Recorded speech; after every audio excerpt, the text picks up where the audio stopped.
Alright guys, BLM here, back with a new live stream. We are going to be starting Shadow Mordor. I'm an idiot. I don't know why I started stream so early. I actually didn't have everything prepared, but I think everything should be good, right? Yeah, looks like that's good. That's good. Okay, everything's good. Again, I'm an idiot. I have my stream manager or anything up.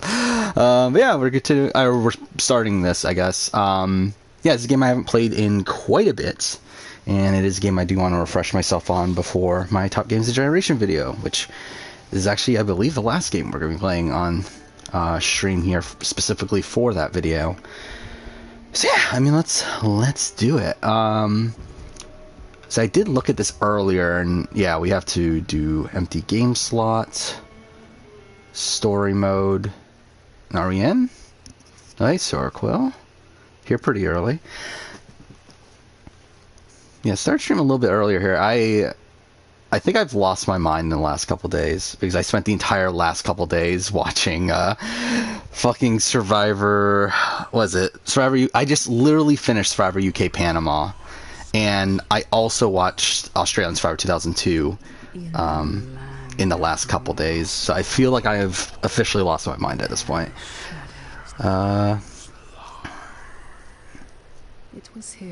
Yeah, Jericho had a terrible Final Tribal Council. It's actually, like, I feel like if I were to rank, like, international, and, well, actually, I don't know. Like, I don't remember a lot of international Final Tribals, really, but like, Jericho is definitely the worst that I remember, at least. Especially from a winner. I mean, like, his Final Trial performance, like, loses him jury votes. Like, he came into it, was it with Sarah's vote and potentially getting Panama. Or Panama, I fucking saw Panama in the chat. Potentially getting, fuck, I'm so out of it. Who the fuck was the other? Potentially getting Peter. That's why I got mixed up, because I peace sound, whatever. UK Panama's arguably so bad that's good. No, it's just bad. I mean, I after having just finished watching it, I can tell you it's just bad. It's literally the worst season I've ever watched. It's so bad. I mean, oh my god, it is so bad.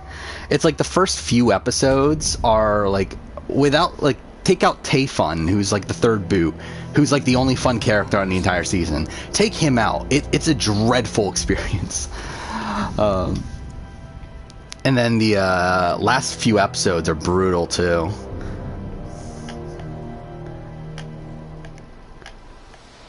Oh, you didn't see that? I went live for 8 hours the other day. And I'll also, like, say that I felt sick after I streamed for that long, by the way. Like, after I got off stream, like, I was already, like, I realized I was, like, not feeling great towards the end of it. But, like, right after I finished stream, I just, like, really did not feel well. So, probably 8-hour streams aren't the greatest thing for me, personally, but whatever. Yeah, played through the entirety of The Last of Us and Left Behind. It's really annoying that VOD is actually the first one I've gotten a copyright claim on. So that's kind of annoying. Copyright claim that I can't get off without, like, outright disputing it. So that's annoying.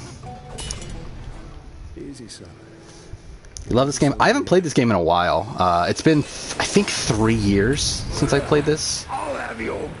And I did enjoy it at the time. Again, like, the main reason I'm playing this is because I'm doing that Top Games of Generation video. This is pretty much the last game that I need to play. So, yeah. Seeing how it goes. Yeah, I mean, like, on paper, Survivor UK Panama is hilariously bad. But when you're actually watching it, it's just straight up bad. Oh, I'm an idiot. Again, like, I literally started today on episode 3, and I watched the rest of the season.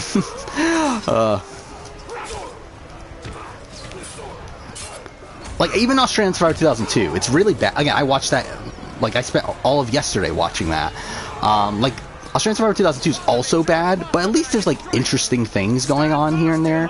specifically gameplay-wise, especially towards the end. I don't even know what I'm doing in the game right now. But yeah, it's like Panama is just like there's nothing going on there.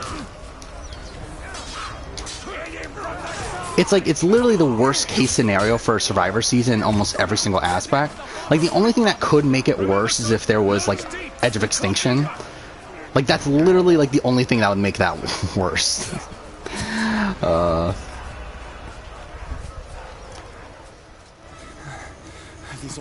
Yeah. Shadow of War I was okay with, if I remember right. Again, I haven't played it in a couple years ago. But yeah, I enjoyed Shadow of Mordor. Shadow of War like felt like more of the same, but like not as fresh, so it wasn't as good. But I didn't hate Shadow of War though. If I don't have a bad experience playing this, we might play Shadow of War next, because I have nothing else that I need to play after this. I would like to play Judgment sometime soon, but it's not really like a mandatory thing that we need to do it right now. Yeah, the Nemesis system's the best part of the game. I feel like without the Nemesis system, this game's like just pretty generic. Am I dropping the guys from a YouTube channel? Probably not. I talked about this last stream. That yeah, it's like I don't know. I feel like most people that watch my channel at least probably don't care. And also for me, it's just like it's kind of just a. I mean, I guess it's the same thing with Survivor, where like it's kind of arbitrary that the word "guys" is there. But I guess it's the same thing with Survivor, so I don't know. If people complained, I would, but I'm not, like, actively gonna do it. R2 is... Okay, whatever. What's this control scheme? I really didn't remember this control scheme anywhere. Am I enjoying my vacation? I mean, I guess. I mean, to be honest, not... Imagine what you mean by enjoy. Again, like the last couple days I've been dedicated to just watching these old Survivor seasons that I'm doing retrospectives of. I'm assuming it'll be better after this. Again, that's why I rushed through them all so quickly, just so I can get it done with. So both Australian Survivor 2002 and Survivor UK Panama, which are two of my like two worst seasons in the history of the show, which just so happened to air at the same time. Yeah, I finished watching those. I watched Marquesas, what was it, like Friday? What day was that? Saturday? No, Friday. Yeah, it had to be Friday. So, yeah, I mean, that's done. I mean, like, yeah, am I enjoying it? No, but it's like, it feels like it's something I need to do.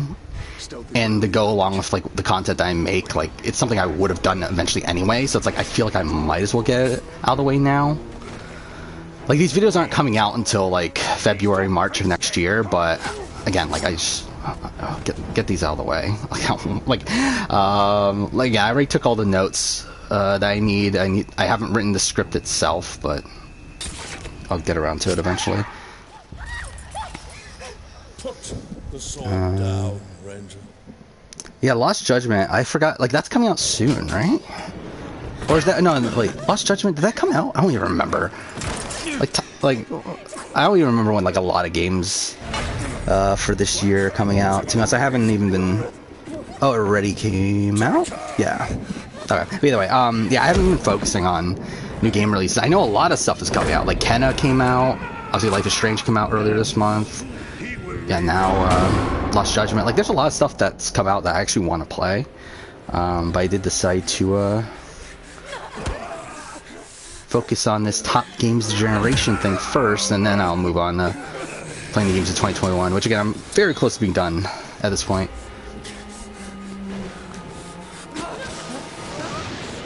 Yeah, it's like the John Carroll, Boston Rob stuff is not great on Marquesas. Like very like weird that again, like if this was like modern day. Boston Rob would, I mean, Boston Rob would essentially be Varner, right? I guess not as much, because, like, Varner, like, either way, it's a bad situation. It's not good. But yeah, replayed Spider-Man PS4. Yeah, the Doc Ock fight's pretty easy. It's really just memorizing the pattern.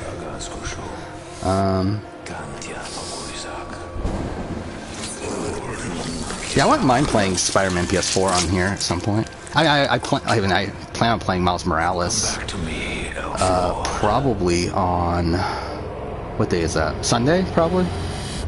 Again, we'll do another somewhat longer stream. Miles Morales isn't that long though, but I've been wanting to replay Miles Morales, so we'll probably do that all in one stream again, like I did with The Last of Us. What is this place? See for yourself. I just finished watching The Circle. Yeah, I mean Nick's been playing really well. It's pretty incredible what Nick's been able to do on The Circle. I think at this point it's like, I think there's no denying that he's the best player. At least if we're talking about player as in getting to the end in The Circle history, and we'll have to see if he wins. Banished from death. Again, the winning The Circle is just so high variance that I don't think it really matters. Curse binds us together. Yeah, Wednesday's gonna be a busy day. We got Circle finale, Survivor episode 2, Big Brother finale. Then how do we break this curse? We find the one who cast it on I forgot it's Troy Baker playing Talon. Black hand of Sauron.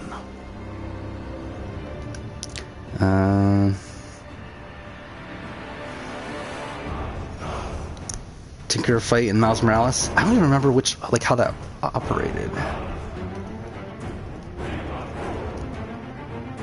Like, is that the final boss? It is the final boss, right?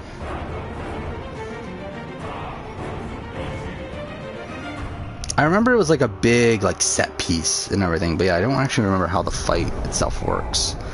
I guess we'll see on on Sunday. Yeah, so streams for this week again. Today, Wednesday, maybe Friday, and then we'll probably be playing this. Try to get through this as quickly as possible, and then Sunday we'll do Miles Morales, because again we should be able to do that in one stream, I would think. Just do a quick howlongthebeat.com search here. There's no way it's 7 hours. It's not 7 fucking hours. Okay, I feel like we should be able to do it in one stream.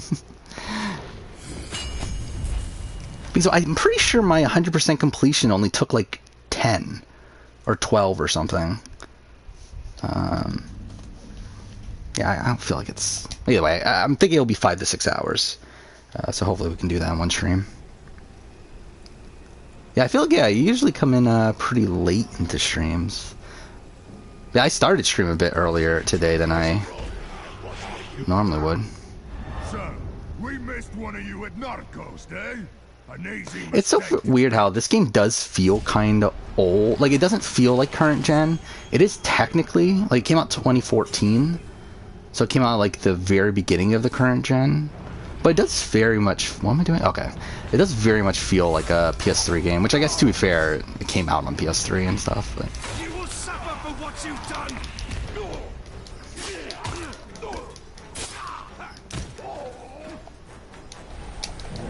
Wait, what does that do? Oh, okay. So it's like a stun? Okay. Yeah, I haven't played this in like 3 years. I barely remember the game outside of the Nemesis system. At first you were fine with an odds to win, then you remembered everything before Final 7. To be honest, I would prefer an Xavier win from like a gameplay standpoint, but it's like Xavier hasn't played well either. I mean, it's like I was listening. I didn't finish listening to the Taron Armstrong Xavier recap, but I listened to like half of it, and it's like, yeah, you do really realize that like Xavier really hasn't done much. It's like he thinks he's done a lot. Like, to be honest, Xavier's just as delusional as Big D, except for the fact that Xavier, like, that the jury perceives Xavier as a jury threat. Like, that's really the one major difference, and the fact that he's won competitions, I guess. But it's like they're just as delusional though.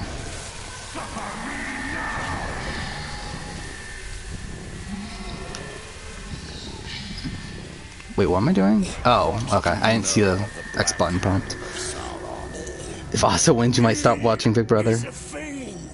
I'll probably be back.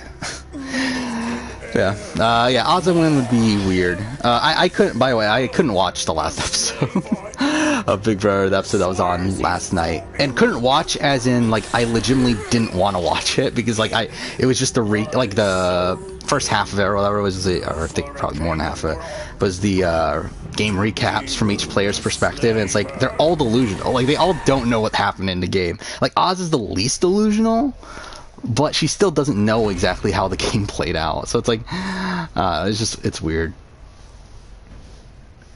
Yeah, like Taryn mentioned that this top three, like it's weird to talk about this top three because this top three essentially don't really know the full context of how the game played out, which is very rare for you to see. Like it's usually like one of the top three at least knows the majority of the story of the game, and by like even then by like combining the stories of the three, you usually get the full story of the game. But like you combine these three, and it's like you're missing so much. Like you miss everything Kylan did, everything Tiffany did, everything Hannah did. It's like the other three cookout members were the ones that were the most important to the cookout getting to the end. Well, like Xavier, Big D, and Azza did like not as much at least. But yeah, is this top three the worst in Big Brother? Probably not. Yeah, I would say not. Dick, Danny, Zach's bad. I think like Rachel, Portia, Adam is bad.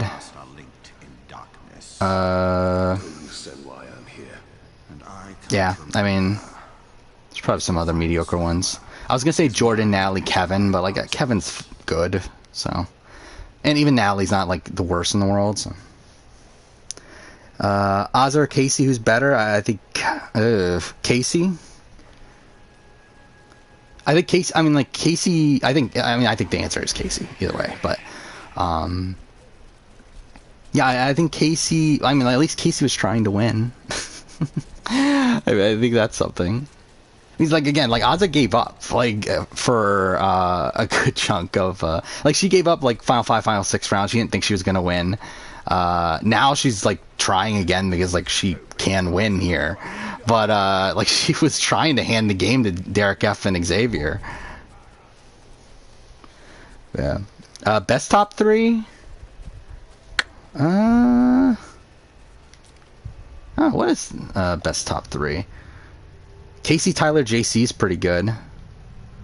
Well, like again, like Casey is the worst in my eyes, but even she's still not terrible. Yeah, Jason, Danielle, Lisa's pretty good too. Oh wait, Cody, Enzo, Nicole. It's really good. Again, gameplay wise. Let's see, 19, 18. What was 18? James wasn't great. Yeah. 17 best top three. I feel like Vanessa's obviously great. Steve is good. Like Liz, I've always had a tough time assessing because like if you would look at her game on paper, it's not bad, but like I feel like so little of what she does is active, and like so little of what she actually does is like purposeful.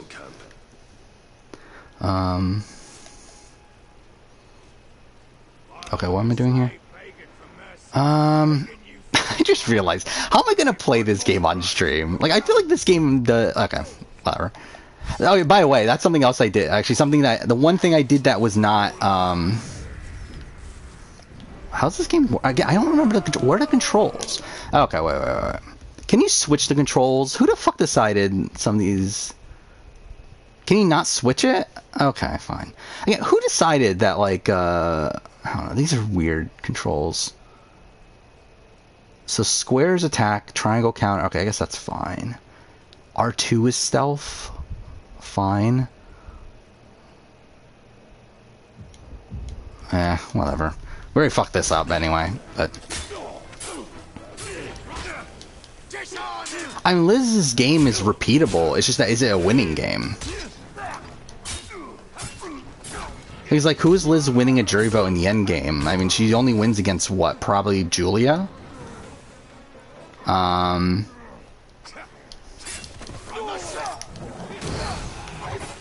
It's like the kind of the same issue I have with Jordan, just that I think Jordan's even better. Where it's like, again, Jordan, I think, like, even though she's won 11 and would probably win 13 if she got to the end, I think on most in most scenarios she wouldn't win at the end, despite how repeatable her game is and how likely she is to make it far most times.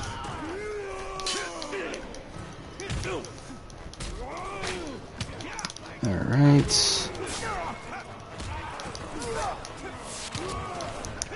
Yeah, it might, like, Enzo, Cody, Nicole might be the best top 3. In terms of, like, all 3 of them played really strong games.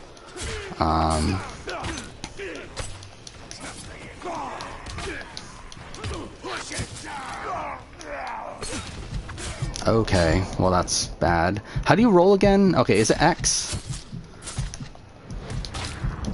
Yeah, this is going terribly so far. Whatever. Okay, Carsonian.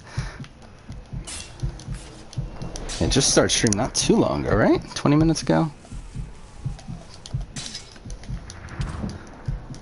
Yeah, BB3 is good. Yeah, I mean, BB3 is like, they're all good games.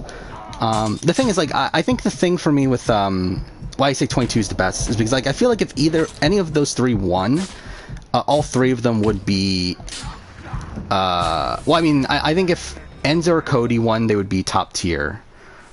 Nicole would be, like, high middle tier, maybe top tier. Probably high middle tier.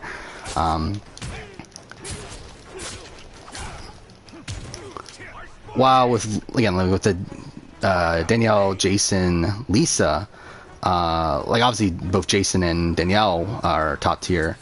Then you have Lisa, who's like kind of middle of the middle tier. So it's like, I feel like it's like slightly lower, but yeah, it's also really good though. Where am I going? How do you climb in this game? Have we learned? Okay, I guess you just run up to it. Like, are there really no like climbing controls or anything? Whatever. If Franza won 22, it would be higher than 18.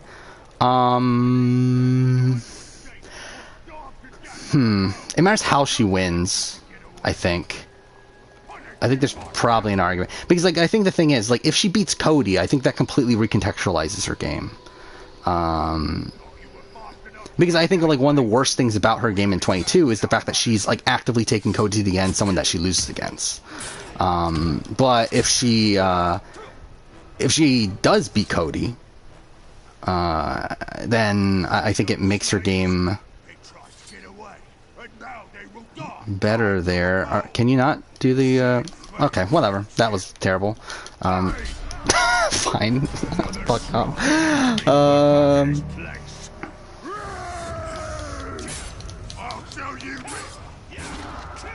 Yeah, like 18's a weird game because like there's like the thing about 22 is that I don't think there's ever a point in 22 that she's outside of the majority. Like the reason why I would say there's an argument is because like yes, in 18 I feel like she was more proactive in the game, but I feel like in 18 she was also outside of the majority for a few weeks, namely like the week that Polly goes home. And even though she recovers from that really well, okay, forgot that was the thing. Yeah, she recovers from that pretty well, but like she's still not really, okay. She's not really doing great at that point in the game. While in 22, I feel like her game's a bit more consistent.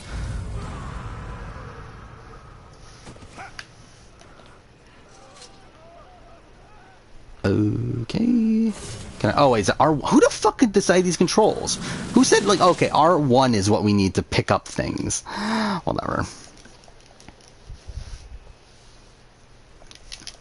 Yeah, she never goes home during those weeks, but she also doesn't have much agency. Particularly during the Poly week. Again, it's like a very minor difference. Like, it's not, like, anything too... Like, I would probably still lean towards 18 being higher. Because, again, she does, like, pretty much control the entire end game. And like, I mean, the final, what is it? Final 3 is weird, but like, either way, yeah, she pretty much controlled that end game. And then early on, she was in a solid-ish position. I mean, she was being targeted by the minority, but again, it was the minority, and I don't think she ever goes home on the block against most of these people. What is this? I'm barely paying attention to this. Recover all focus and health for killing I guess that's okay. This one, that's whatever. Okay, yeah, we'll do this one.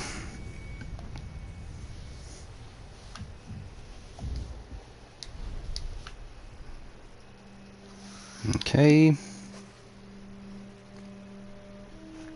I'm surprised that this many people show up at this point for these streams. Like I remember, like there was such a long time I was streaming, only like 2 to 3 people would be there. It's weird that like I start stream now and there's like 14 to 15 people. Whatever. Yeah, even the Last of Us stream, I was very surprised that the average for that was 12. This, like, again, that was an 8-hour stream. Yet, surprised that the average for that was 12 people. But anyway, Big D gets voted out. Will he be the bottom of the final juror ranking? I mean, he might. I haven't put together a final juror ranking yet, but I think there's definitely an argument. I mean, I think, especially as a player, like if he gets voted out, like this is purely his own fault. Like, like it's hilarious actually that he was, again, like he should have been safe. He should have been like perfectly fine, but he has to go and piss off Ozzy to the point where she's considering voting him out. So yeah, I mean, I think if he does, then I think there's a serious argument there. It's just another orc. No. Especially like considering like the context of the cookout and like the fact that I don't think he would have done nearly as well without the cookout. Again, I think him and Xavier are probably the two that were benefited the most from the existence of the cookout.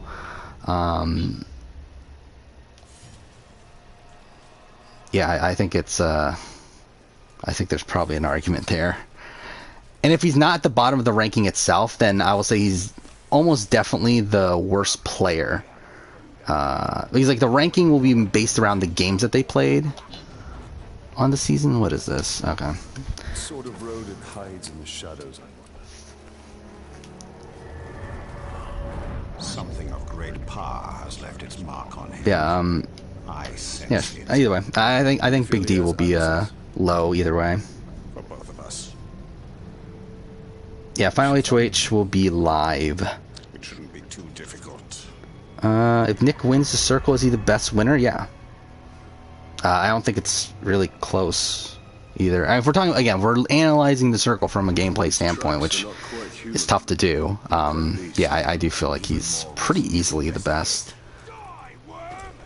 Now that I'm playing this again, I actually remember I got annoyed a lot with this game.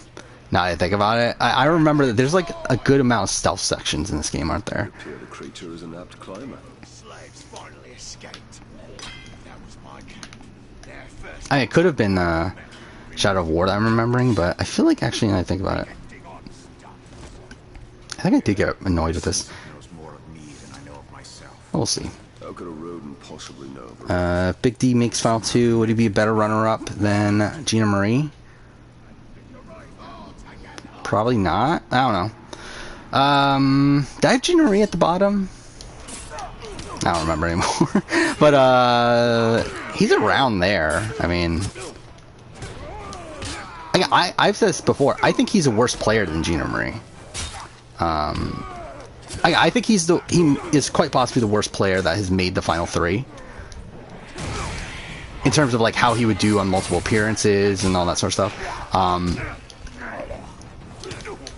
But like in terms of his game, like the game he played on this season, I would probably lean towards him being Not even outcasts deserve this fate. oh yeah, because Ryan and Danny, yeah. Did I have Ryan that low? Like I know I had Ryan low, but did I penalize him for being voted out? I don't remember. I mean, like he did technically get voted out, but it is a weird circumstance, the entire thing. Oh, which by the way, I did do a rough. I put together a rough draft of my worst players of all time list for Big Brother. And it is funny how many BB9 people were in consideration. Where am I going? What is this? I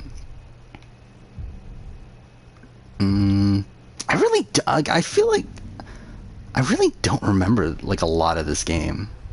Follow the tracks. Okay, so how do we do that again? That way. But Ryan, yeah, I assume that was the case at that point. But yeah, Jacob is I think I've gone on record and said that Jacob's the worst Big Brother player of all time. I think I talked about that for like a good chunk, like talked through that decision like a long time ago. I think it was like one of my first streams, where like I really like someone asked me like who's the worst player, and I like really thought about it for a while.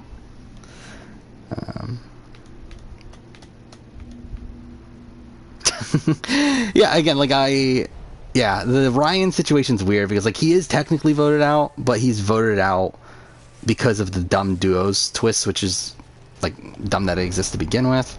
And he wouldn't have been voted out if it wasn't for Allison.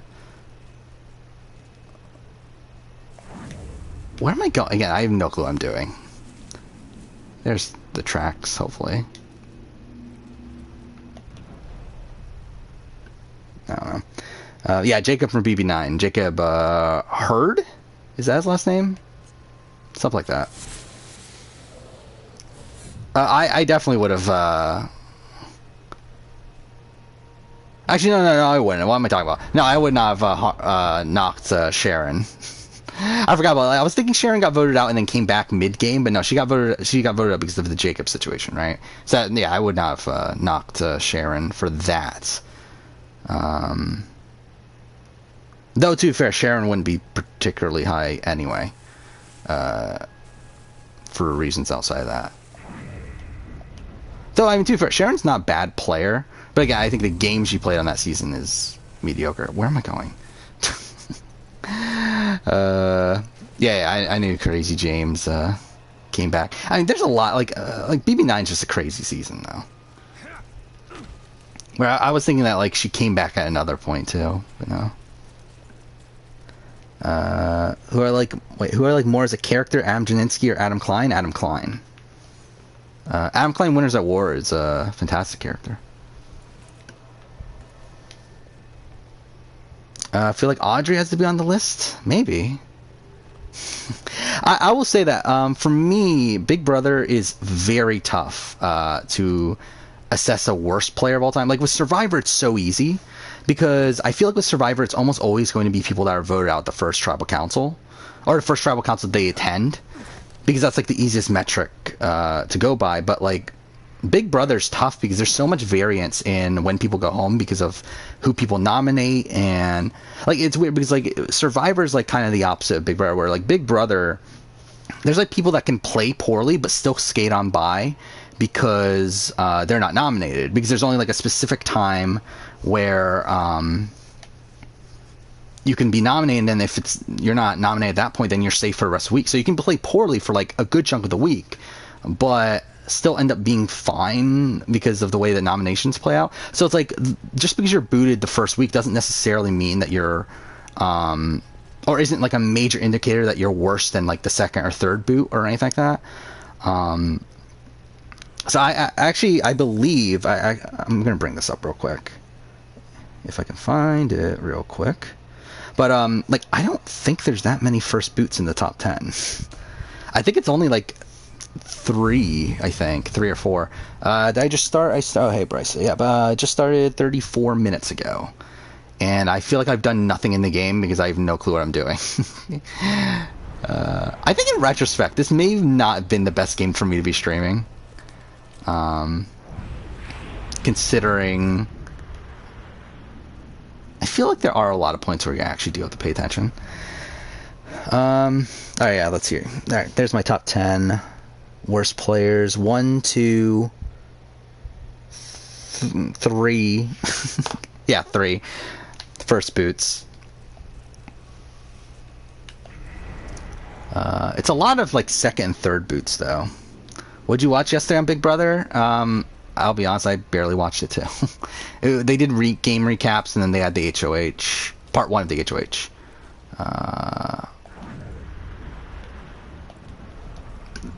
Yeah. Yeah, Lori, the hand-washing argument was dumb, but that's not what cost her the game, though. Like, because, like, she gets into argument with, Jerry and, Daniel Reyes, and, like, they vote for her to stay. Like, that's not the reason she goes home.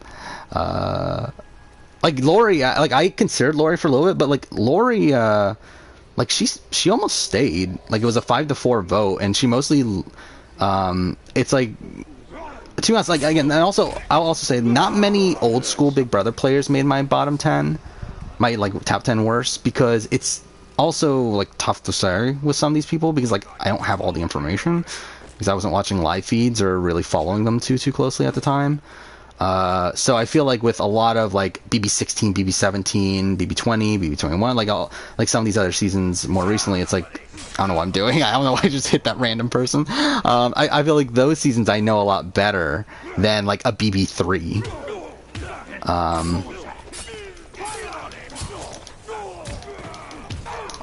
But yeah, like BB4 had a lot of considerations, though. Lori, we're talking about Lori from BB3, the first boot. Am I looking forward for Celebrity Big Brother? Yeah, should be fun. Even though I didn't love Celebrity Big Brother 2, I think the format's fun. Like, even though it's not going to give us, like, the best season ever or anything, like, it's still a fun format, and seeing these, like, random celebrities on there are pretty fun. I will say that, okay, every player that you mentioned, I believe, is in the top 10, except for Brent. I considered Brent, though. Okay, what the fuck are these controls? I hate these controls. Like, I'm getting, like, mixed up because, like, I just don't remember what does what.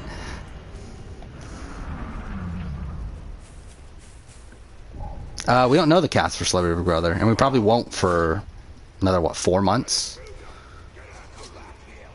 Like, because, like, the season's gonna be early, it's gonna be early February, from what I understand. It's gonna be during the Olympics, the Winter Olympics. Okay, I guess this is the wrong way. I have no clue what I'm doing. Is this follow the tracks? But what tracks? These tracks, right? So, okay, I guess it's up here. Oh, yeah, well, this is where we meet up with Gollum and everything, right? I feel like I do remember this. There, it's on the run. Actually, now I think about it. Oh, I misspoke. Pow Pow is not on the list. Never mind. I think she was very, very close, though. She's an honorable mention. Yeah, Pow Pow did not make the list. Mainly because the thing I decided to do with Big Brother, too, is I decided to make active bad gameplay worse than extremely passive gameplay. Where I feel like Pow Pow, like, is more so the consequence of her being extremely passive. I mean, yes, she did do also some really bad things with, like, the way that she handles the Devon situation and stuff, but at the end of the day, like, that's not why she goes home, though. Like, she goes home because she's just not active in the game, doesn't have relationships with the majority of the people that are in power. So, yeah, Pow Pow did not make the list because, yeah, pretty much the entire top 10 are people who played actively bad. And were very active in their badness. I guess that's what it means to play actively bad. But, like, they were, again, it's a lot of the people that blew up their own games very early on. Well, again, like, Pow Pow just was never really doing well because she was so passive.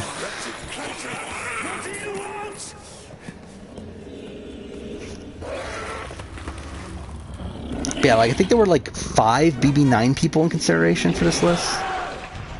Oh, 4. I thought it was 5.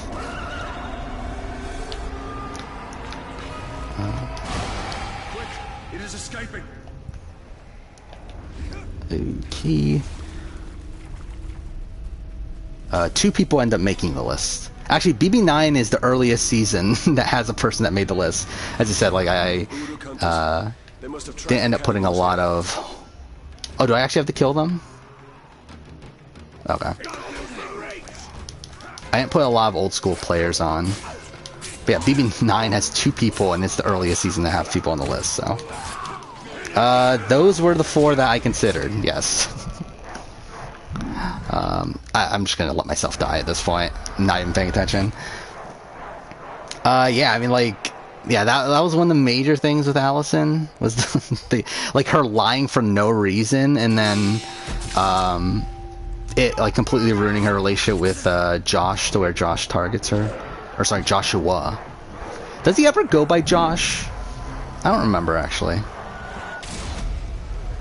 But either way. Will Mega's top 10 worst? I didn't consider BB1. It's like, how do you consider BB1 in this?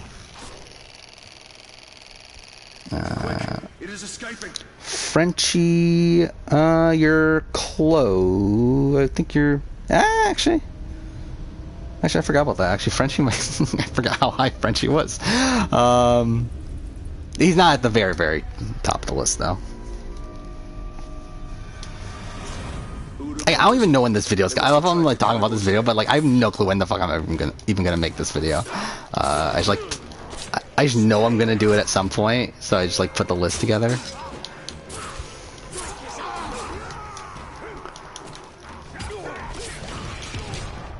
Okay.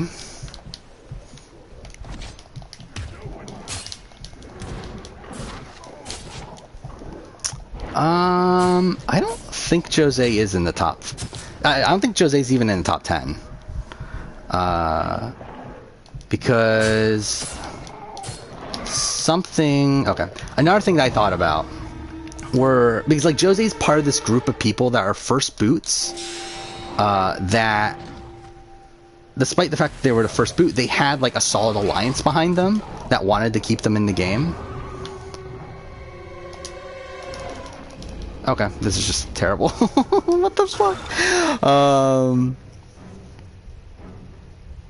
Yeah, but Jose... Yeah, Jose is a honorable mention, along with Keith from BB13, David Gurton from BB15, and Braden from BB11. I like lumped all those players together as first boots that were...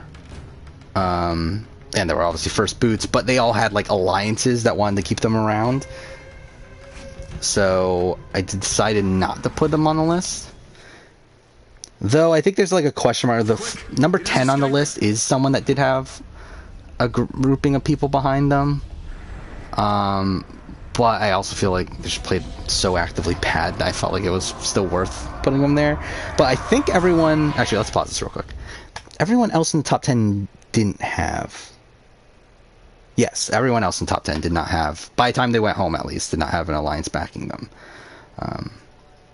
Anyway, David Gurn's bad. I mean, again, like he was in consideration for this list, but just not exactly. Look, hunters. They must have Yeah, the Survivor version of this list is coming out first. I also have that list as well. But, I mean, this video will again, this is so far down the road, but this video will definitely come out before BB24, so at least there's that. It will definitely be next year, when this video comes out. I don't know the exact date right now, just because, I'm sure a lot of things, like, I have a spot on the schedule where it's supposed to come out, but, like, more than likely it'll get moved around. Worst BB Can player? Actually, I don't think I've ever really thought that through. Obviously, like the plan would be to do those eventually at some point too, but as of right now, I haven't really I haven't added those to schedule or anything. But yeah, BB Can, Australian Survivor, Survivor South Africa. By the way, Survivor South Africa. It's funny because I talked about before I wanted to do a final juror ranking for all these shows. So I did do I did put the... What am I doing here? But I did do the same thing for South Africa. And it's like, what is this list? Like, okay, whatever. It's like, what a terrible group of people. And I was going to do Merge Boot too, because like I'm going to do Survivor US Merge Boot. So I just like took a look at like all the Merge Boots. And it's like, I think the merge boot list is actually better than the final juror list. Not that the merge boot list is that good, but it's like I think it actually is better with South Africa. It's really weird. Yeah, Lawan was in consideration, but I feel like, again, like, he had allies at the time he went home. He blew up his own game, which is very, very bad, but if he hadn't blown up his own game, he would have been fine. I don't know. Like, again, like, he was in consideration, but did not make it on. Same thing with, like, Mike Dutz was another one that I really considered. I kind of lumped those two together as, like, two people that made, like, really bad, like, singular moves, but outside of those, like, singular moves, they didn't play that poorly. Quick, it is escaping. I mean, Mike Dutz played worse than Lawan. Like, Lawan, like, was actually in a decent spot, which actually kind of makes it worse. Is Abraham a bottom 50 player? Potentially. They must have tracked the categories here. I don't know. I don't think he's that bad of a first boot. But I mean, he's not good.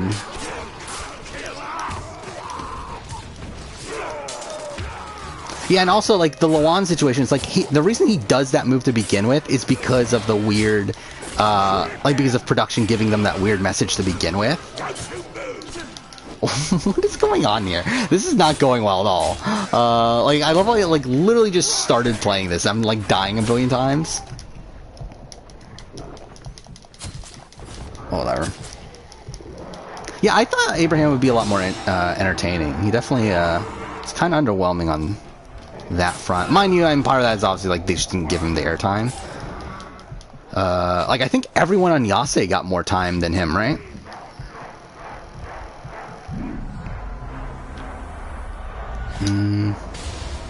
Okay, how did I miss that? I thought well, it doesn't matter. Like, who cares? I love like Lawan in general is fantastic. Again, like Lawan, again, the one thing I talked about this before that, like, one thing that I always remember from Lawan is that he had a YouTube channel after he was on Big Brother, and there's one YouTube video he did where, because, like, most of his YouTube videos are him in his car just talking to the camera, and, like, there was one YouTube video that he did where, like, he starts off the video in a car and then starts rambling on, and then, like, a few seconds into the video he realized, wait, this isn't my car. Then just leaves the car. It's like, it's so weird. It's like he literally got into the wrong fucking car and started the video. It's like, it's so weird. Yeah, that's something I always remember from Lawan. They must have tracked the categories here. Ah, shit. I think that was, like, around the time, like, BB 15 or so, I think. What I think of Voce as a player? I mean, it's tough to really say. He's better than what I was expecting him to be. But he's not in a good spot.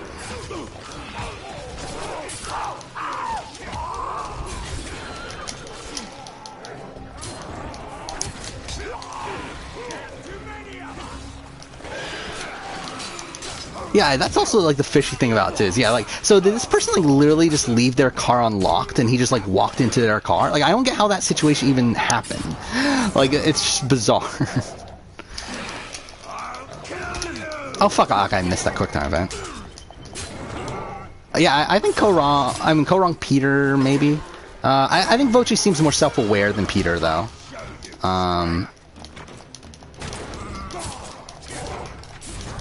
And actually, I don't know. I don't know if I think Voce seems a lot more self-deprecating than Peter would ever be. Like, obviously they're both doctors, and, like, I feel like they're probably gonna have around the same placement in the game. But yeah, I think Peter is I would say Voce is probably a better player. Oh yeah, I've heard about Squid Game. I did see that. I think I saw a tweet from Redman where he was, like, propping it up, so it's like a Korean show, right? Yeah. So it's like a drama based around a game, right? You could sneak up on me so easily, eh? I wouldn't be opposed to watching at some point. Seems interesting. What does he know of it?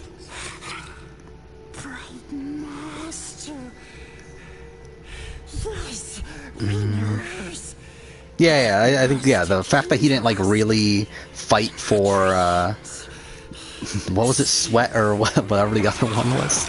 But either way, the fact that he didn't really fight back on that, I think shows that he's a bit different than what we were expecting coming into the season. A bunch of people playing kids games that will kill them for money. Okay. Savvy, that's what it was. Savvy. Like, who decided on that, by the way? Like, what are we on? The Amazing Race that they're having these like 2 titles.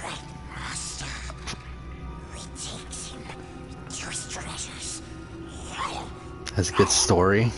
Yeah, I wouldn't be opposed to watching. I actually might watch it because again, like not after watching all these fucking Survivor seasons, I have nothing else I need to watch.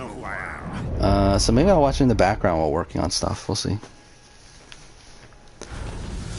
Yeah, what's going on tomorrow? I'm trying to think. I don't think I'm doing anything tomorrow. So I don't know. Maybe I'll watch it in the background. Okay, wait. How far away is that? Should we do this tower? Wait, this gives you fast travel points, right? Maybe?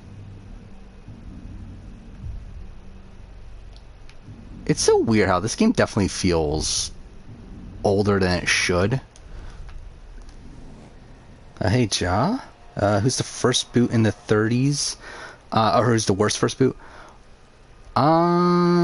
Actually, I want to bring this up. My Survivor list. I actually don't even remember. I made it while I was watching Survivor Marquesas. This is a few days ago at this point. Who is on it? Is there anyone on it from... I don't think anyone from a recent season made... Yeah, no one from the 30s even made my top 10 worst Survivor player list. Oh, I mean, well, actually, I was going to say Jacob Dorwin, but he's not first boot. I guess Reem. Reem's the only honorable mention I think I have from the 30s. That's a first boot. Yeah, I mean, I guess it's Reem? Maybe? I'm trying to think, like, who else are... Okay, so first boots from 30s. I mean, Vetus is... We're not going to consider Vetus. Darnell is good. Again, I think one of the better first boots. You have... Rachel Ako is pretty bad. Did I not have her... Actually, wait, I did not have her as an honorable mention. But yeah, Rachel Ako is pretty bad. So, I think her and Reem are probably the two, if I were to guess. And Sierra I wouldn't really consider... Katrina Radke is also like kind of just a nothing. Like she just wasn't really shown. But then I think she was just like more naturally never gonna do well. Of my house, made in stones of memory. But Vetus, like the thing about Vetus is that he had no real shot. Because again, like he had the perception coming into it as this like really schemy guy. It's like the show shows that he was taken out because he was like this really creepy guy and everything. But it's like really like he was taken out because he was a threat.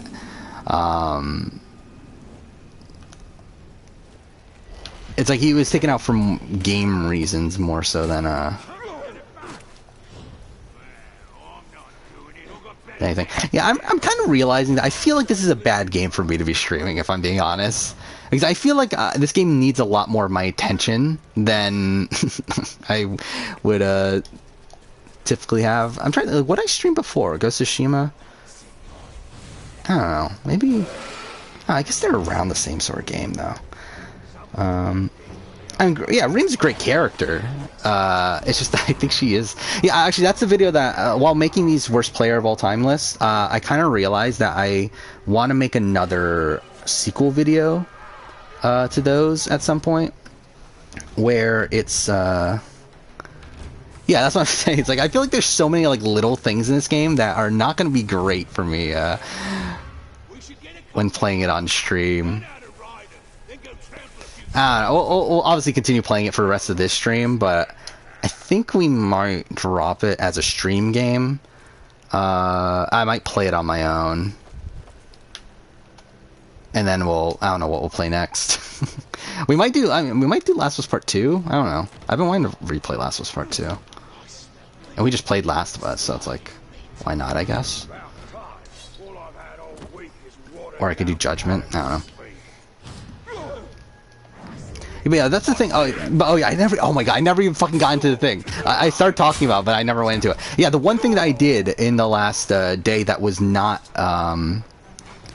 associated with Australian Survivor UK was I did do a speed run of The Last of Us on my own because I just wanted to see if I've gotten better at the game. And I did get a new PB on Last of Us Glitchless New Game Plus, which again I think shows that again, like me playing games on stream is just, it's pretty difficult to focus on the game because like so much of these streams are me talking to the chat. So it's like I'm like half paying attention to the game, so it's like I feel like I just generally play a lot worse when streaming here, but yeah, I have technically gotten better at The Last of Us. Cut 3 minutes from my PB and technically could have done a lot better if if certain things didn't fuck up. But anyway, yeah, text Tiffany. Yeah, I mean Tiffany, I really do hope Tiffany wins. Fan favorite at this point. Wait, what just happened? Did I die? I didn't even pay attention. What? Why did that get updated? Or is that, or did we die and that happened since the last time we died? Okay, I guess that's what happened. Okay, that makes a bit more sense, I guess. Who's the best bad girl or guy or girl in the Thor movies? I don't know. I mean, like what the I feel like the worst villain is the worst villain is the one in Dark World. What's his name? It's like, it's really like overly generic, right? Whatever it is. But I feel like that's the worst villain. War of the Worlds 2 is really good so far. Yeah, I mean, again, I really do like Polly as a TV character, and that's like a lot of what, and like things associated with him are a lot of the reasons I did really like War of the Worlds 2.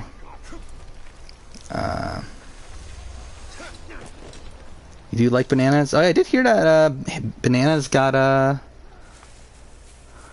that Bananas and Morgan broke up, right? Supposedly he was cheating on her or something. So that's something. So maybe we'll see Morgan back on the challenge at this point. Because if you don't know, that was like supposedly the reason why they broke up. Or that's supposedly the reason why she stopped doing the challenge, is because he told her to not do it.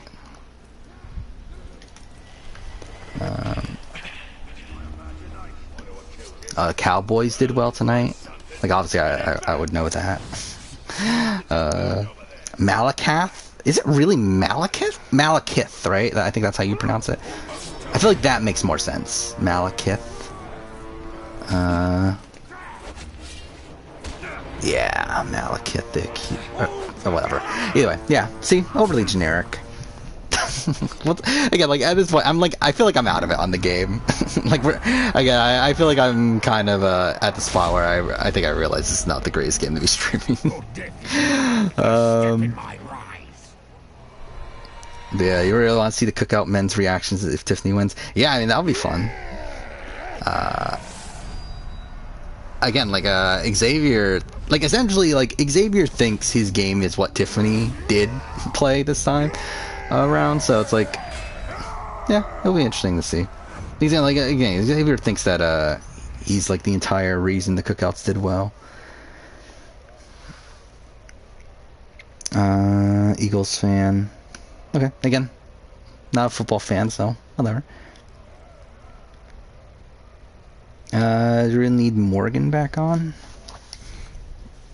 Probably not, but I mean, I feel like I would rather have Morgan on there than most of the other people that are on there this season. Like, I would rather have Morgan on there than like, Tracy. Or I don't even know these other people, but either way, it's like Morgan's better than some of those people at least. Oh, you're at the point where Jordan proposed to Tori. I think that's pretty late, isn't it? I feel like that's like nearing the end of the season. Maybe. I don't remember. Again, it's been a little bit, but I feel like that's like at least 2/3 or so, right? Derek's reaction losing America's favorite player. I don't think he thinks he's going to win, right? I think he said that he doesn't think he's going to win anymore, America's favorite player. Or are you talking about Derek X? He's like, Big D doesn't think he's winning, if I remember right.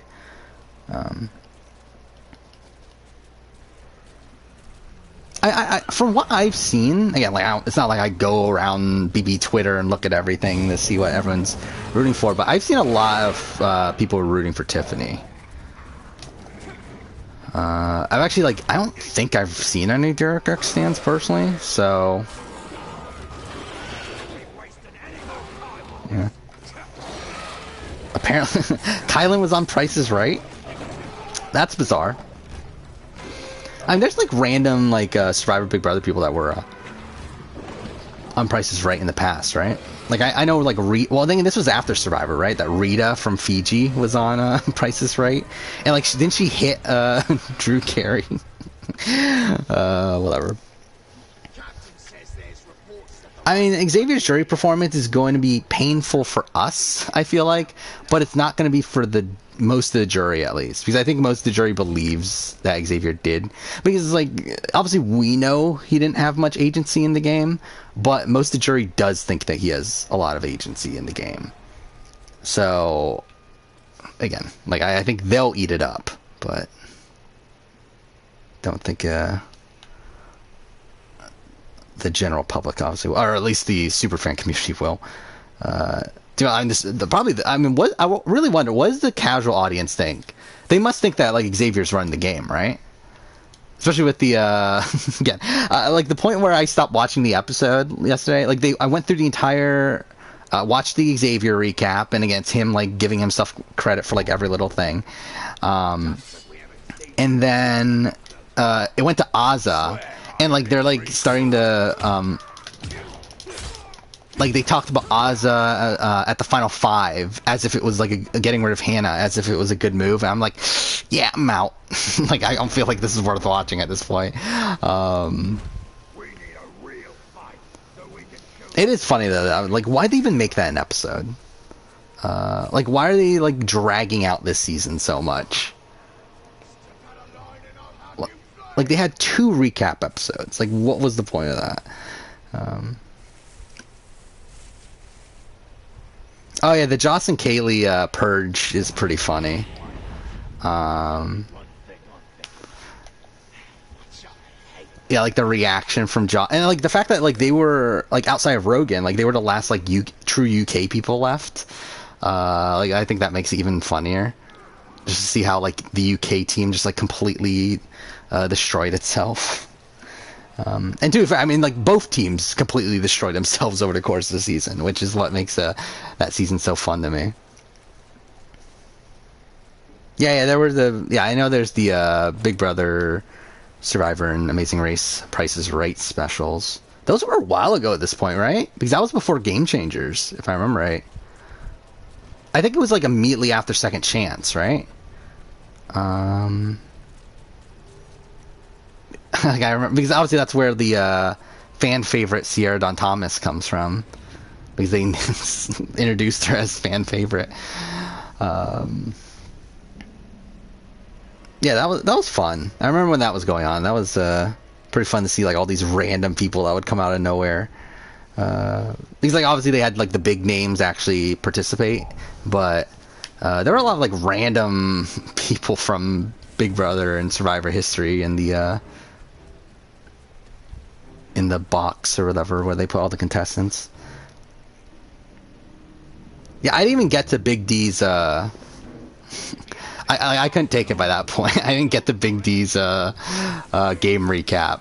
I probably will end up watching it just because it'll probably be funny. But it'll be funny to listen. I'm excited for Taryn's Big D recap. See what happens there. Like, how long is that going to be? Is Caleb the biggest WTF pick? No. again, Caleb coming into Game Changers, like the show openly says he will be back at the end of Go Wrong. I think it was pretty obvious he was coming back. I think, again, the most WTF thing is the fact that they called the season Game Changers. I think that's the biggest question mark there, more so than Caleb being cast. Was Wu one of the ones that played? I really don't remember that. Was Aaron Paul on Price is Right? That's really weird. Wait, is that also the... Wait, how do I not remember that? Mark and Bopper played with Monifa Sims? Is that really a thing? That's her name, right? What the fuck it is? Wow, that's so fucking weird. Because again, that was post Survivor 30, so it's like that's so weird. So it's like Will Sims was already a Survivor player at that point. So it's like, why was his wife on there with all the other reality people? That's so weird.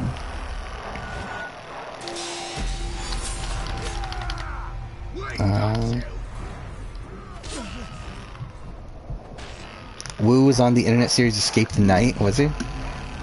I never watched that.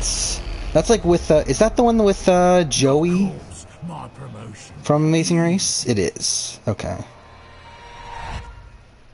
Interesting.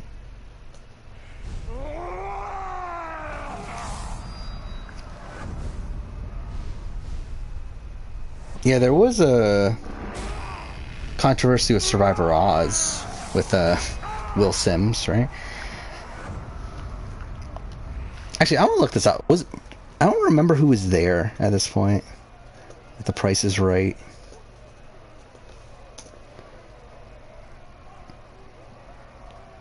It would have been funny if I'm sure I would have probably done a video or something related to Price is Right at that point. If I was doing YouTube at that point. Oh my god, that was that long ago? Yeah, 5 years ago? That would have been funny to do a review of the... I probably wouldn't have done a video. Like, I feel like that seems a bit ridiculous to do it. What is this sorceress power? To enter their minds? It is not natural. It is oh yeah, Candy Crush. Yeah, I do remember that. Yeah, because Paul was on it while he... Oh yeah, that was the dumb controversy too, where the casuals didn't understand that Paul filmed it pre-season. But like, because it aired, I think, week 2 of BB19, right? So like the casuals were like idiots, and they thought that like, oh, why is Paul getting to leave the house to play Candy Crush? When like obviously like it was filmed beforehand. Yeah, Wentworth and Joe won, right? Candy Crush. Like they won for Survivor at least.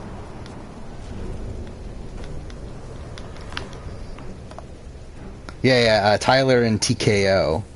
TKO got canceled, right? Yeah, TKO was pretty terrible. Like, I did watch, like, an episode or 2 of that. That was pretty bad. Joe won the Survivor Prices, right? Didn't, Will won the Big Brother one, right? Because I feel like I remember it was, like, Will and Janelle at the end, right?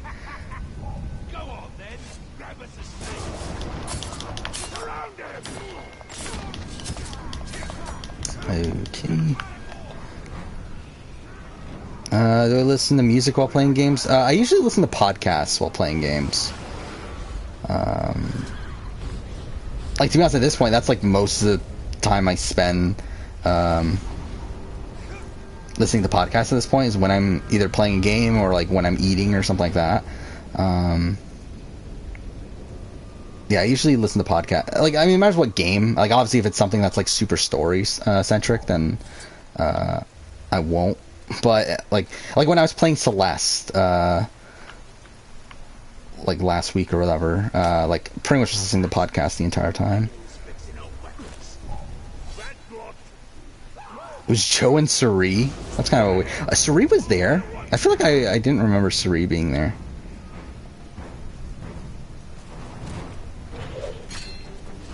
Yeah, at this point, like again, like, I'm kind of out on the game.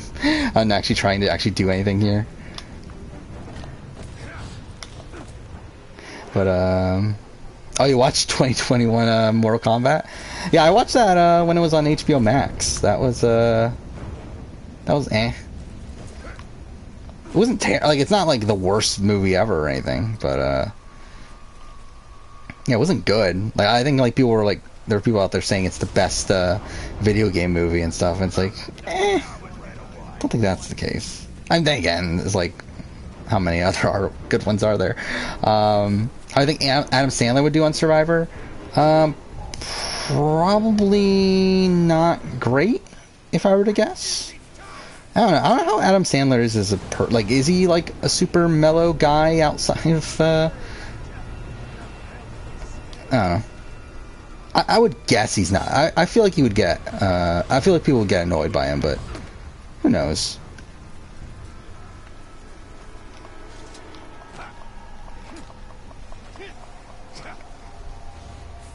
Was that the name of the main character? Like, they set up a sequel and everything, right? Mortal Kombat. Actually, no, that was the entire thing, right? Is that the new Mortal Kombat was, like, not even the actual tournament.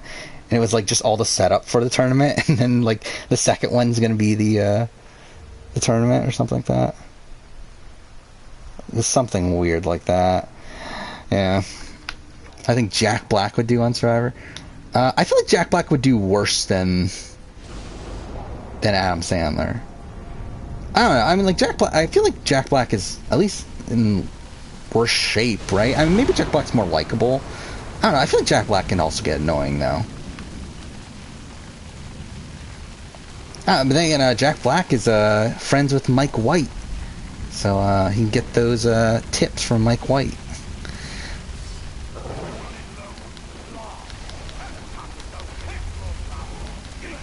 There's some rumored cast members for BB20 for Celebrity Big Brother.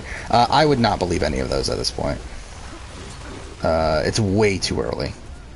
Again, like this is still what 4 months down the road. I would not believe any rumors that are coming out right now for Celebrity Big Brother, because I very much doubt they've had like solid talks at this point. Like I'm sure they've called people, but I doubt.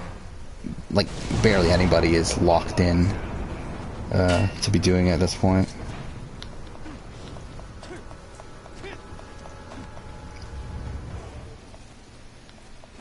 Jack Black would be like Rupert, maybe. I think Jack Black is smarter than Rupert. I feel like he's more talented. Best hand on a hard idol. I feel like Australian season 1's like. Oh, I mean, I guess you got Survivor, Borneo. If we're talking about like U.S. and international. Yeah, I think Borneo's the best. Then Australian season 1. Then I feel like all the other ones are probably just kind of. I mean, no, the Kathy one where she goes home. But yeah, I feel like most of the other ones are just kind of meh. Like Africa, eh. I mean, dude, for Africa, it's not like super boring though, because like Ethan is like Ethan falls out of nowhere, which is funny. Like knowing the context outside of the game is that he saw someone puke, and that made him like I guess he has like a phobia of puking, so he ends up falling because of that.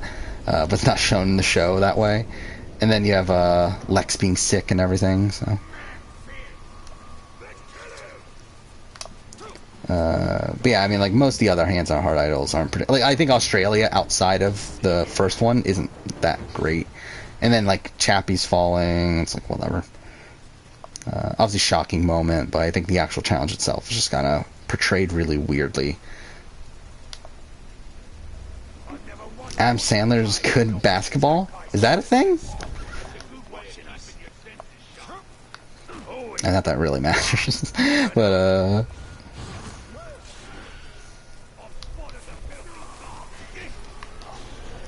yeah, who would have thought Kim Johnson? Yeah, win the Africa one.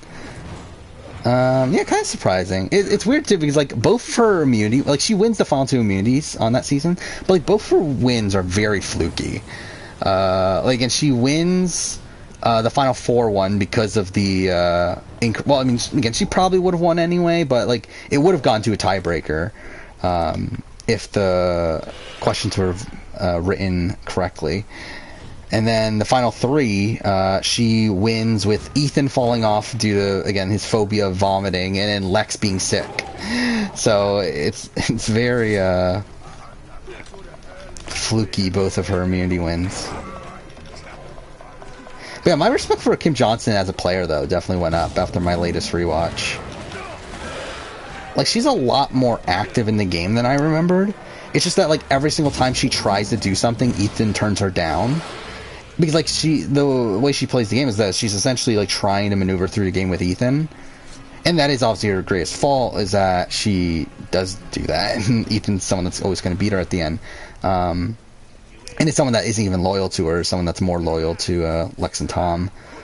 But, like, she has some good ideas at points. It's just that she never goes through on anything because Ethan tells her not to. Yeah, I would have her higher in the runner-up ranking now. I don't know by how much, because at the end of the day, she was still poorly positioned at the end. And was never in a winning scenario anyway. Like, she never wins the game. But I would probably do have more respect for her, like, strategic ability. Oh, okay. And also, like, there's always, like, she's always the swing vote. Like, she's always, like, the person that, which, I mean, to be fair, is also based on her position. Because, like, it's pretty clear, like, to everyone else that, Oh, is this the one that we already did? Oh, I kind of went here for no reason.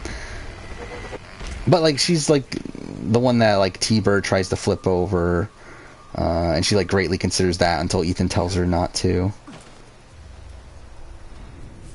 And obviously she's a part of, like, the Silas blind side and, like, some other stuff.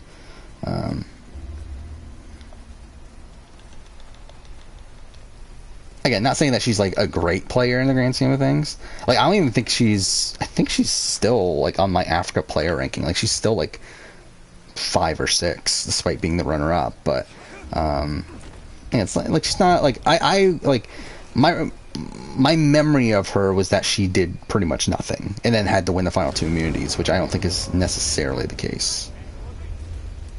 And she did need to win the final 2 immunities, but I don't think she did nothing, at least. You and me now. The Ranger. Yeah, I think Kim Johnson's like, yeah, I mean, probably Clarence is the like only person she beats. Maybe Kelly Goldsmith.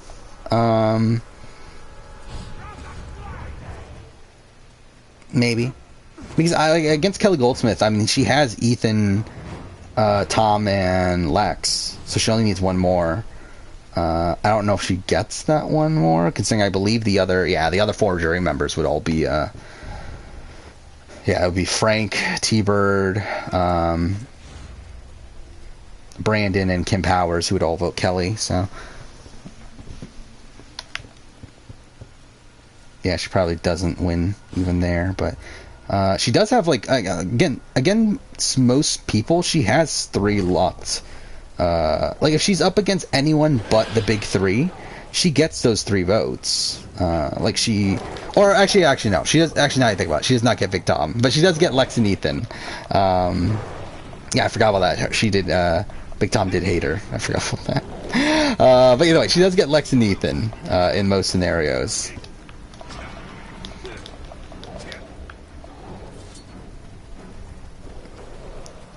So, at least she gets some votes.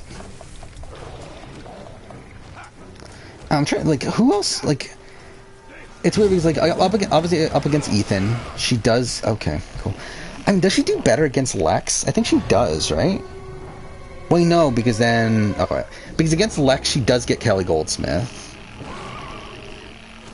But then I think Kim Powers is more likely to vote for Lex than Ethan.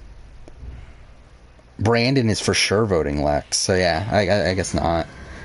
I do not understand these powers, Wraith. I do not understand what has happened to me. but I will use any weapon that is placed in my hand. There is nothing. Yeah, I mean, she was just never winning that season, though. Victory.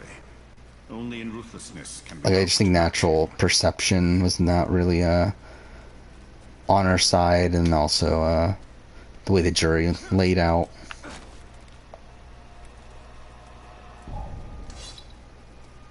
Easy, yeah, even against again, she probably does win against Clarence, but obviously that's like final 10. Like, that's so many people.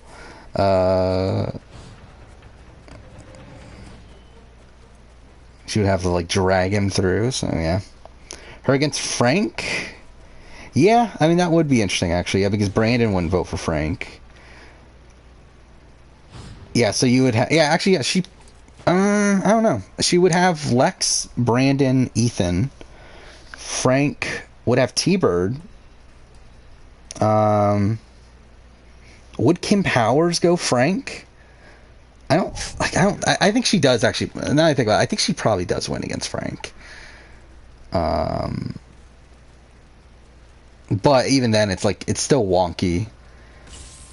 Because like, and also it's like, is Kelly Goldsmith really voting for Frank?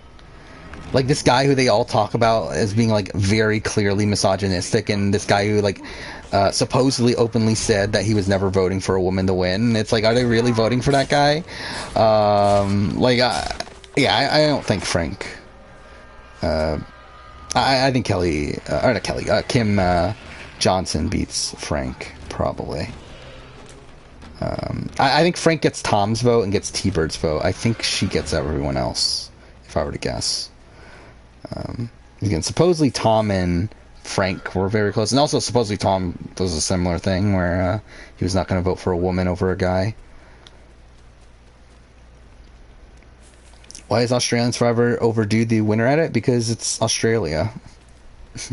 I don't know, Australian culture is really fucking weird. Where it's like, it's so... Like it's based around like mateship and all those. And it's like, it's... I don't know, it's like... everything that I've seen from like Australia is just, it's not very complex. Like, they just want everything like fed to them and everything, I don't know. It's like...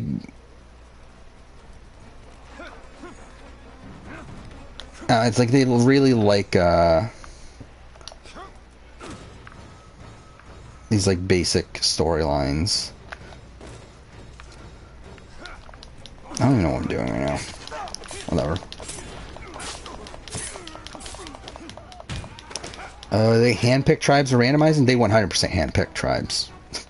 Yeah, like the way that, yeah, the producers like pick the tribes based on obviously they have to factor in tribe strength, they factor in who would get along with who would have conflict with who.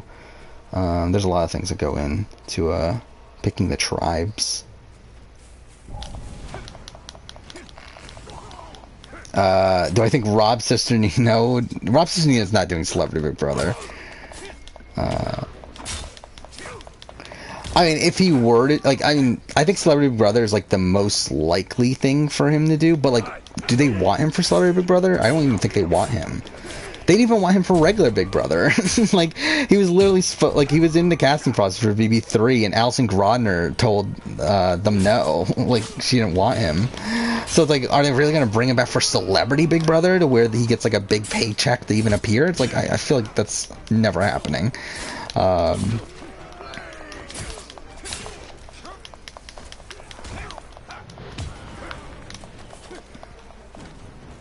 assume you mean Jason, right? Jason, Russell, Shambo. I think it's tough because there's so many like conflicting reports now on like who was willing to vote for Russell, who wasn't. Shambo gets votes, and Russell gets votes. I think that's, or at least Russell gets a vote. Like I think Fincher was always voting for Russell, no matter what happened there, unless it was like Brett, sorry, at the end.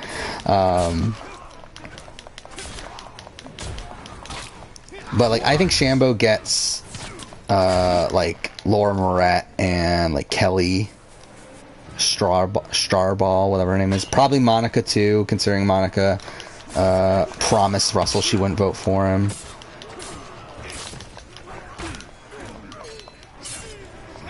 like supposedly, again, like the thing is, like you would think Jason would have a shot just on paper, but like because like the way he's presented on the show, and I think this is probably also reality, is that he was probably the second best player on Foa. But it's like supposedly he wasn't well respected out there. Because supposedly like he like pretty much after like the Ben Browning incident, pretty much like he kind of became sick out there and wasn't feeling well due to the conditions and stuff, and just kind of like lost all of his energy. But yeah, I mean, like you would think Jason would have a chance at some votes, but who knows? Doing an Amazing Race runner-up ranking, I wanted to. It was on the schedule for quite a while, and then just other videos took precedent, and I was like, I have an Amazing Race top 10 video, top 10 teams of all time video that I did. That'll come out at some point. Runner-up would probably be the next like ranking for Amazing Race that I would do. I just don't know exactly when I'll do it, because I'll probably have to do a decent amount of research beforehand. But yeah, I'm not really sure when that'll be. Pro bring back schoolyard picks. Yeah, I wouldn't be opposed to it, but clearly production does not want to, because both times they've done it at the beginning of the season, it just didn't work out for US at least, where we had Gabon and Thailand, where I mean Thailand, I guess it didn't work out like terribly, but like it still like was kind of uneven tribes. Gabon obviously was Gabon, so yeah. Yeah, Amazing Race runner-ups, I feel like there are a good chunk of runner-up teams where it's really, I feel like that happens a lot in Amazing Race, where like a team dominates but then they just like fall short on the final leg. I don't know why that is. Yeah, Clay Aiken, I did see someone mention that earlier, that Clay Aiken's rumored for Celebrity Big Brother 3. I feel like that could be likely. I wouldn't be surprised at Clay Aiken appearance. It'll be interesting. I mean, I don't know how he I don't know how he is in terms of game knowledge and stuff. Like, I don't know if he's a fan or what, but I wouldn't be opposed to a Clay Aiken appearance there.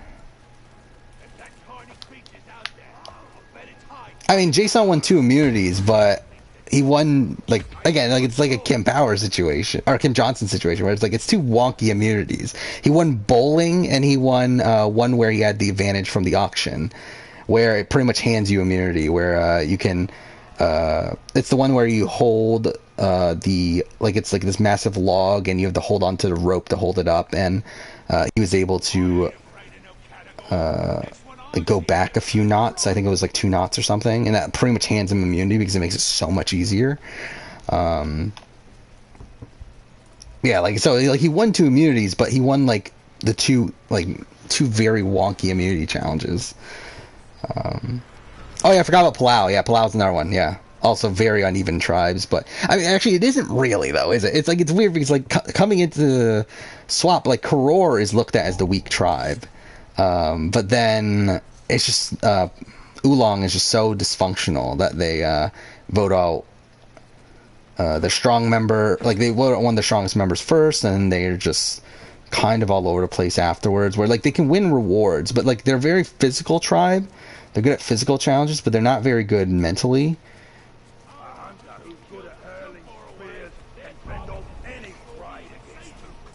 Yeah, Asa might take Xavier at this point, which is insane. I don't think she actually will, but again, she is talking about the possibility, which again just shows how bad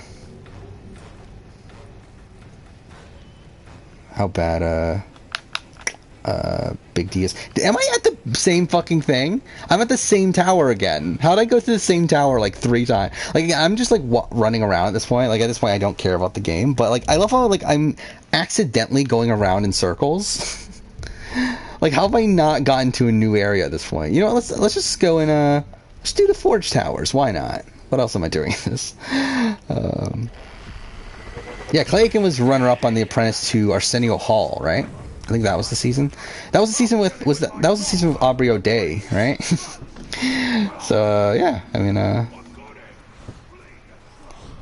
That was a season. I really would like to rewatch Celebrity Apprentice at some point. I feel like that'd be just so much fun.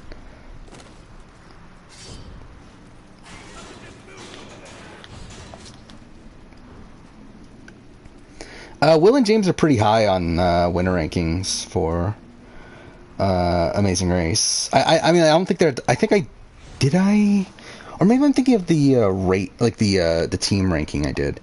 I feel like they were borderline top 10. But I think that was on the winner ranking.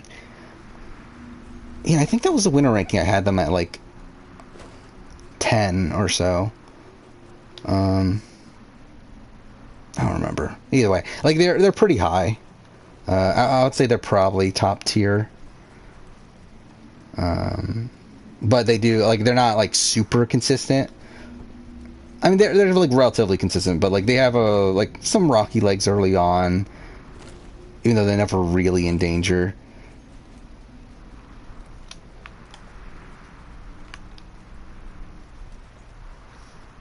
But like again, they obviously, like, strategically, I think they've played the Amazing Race the best out of any of the teams, winning teams, for whatever that's worth.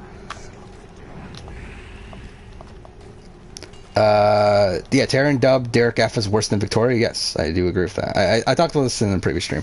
That yeah, like Derek F to me is like, the thing about Victoria is that Victoria is not actively bad. It's like she's just so, like, she does nothing. Like like Derek F is like actually ruining his own game throughout multiple, like throughout the entire game. Like the only reason it hasn't backfired on him is because for the majority of it he had the cookout, and then now that we're beyond that point, it's like it's because he's such a big goat that it's not gonna end up backfiring on him.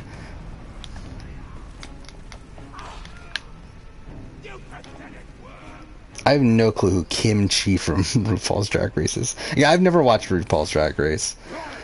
I wouldn't be opposed to it at some point, considering I gotta hear good things, but I don't feel like it's the type of show for me, if I were to guess.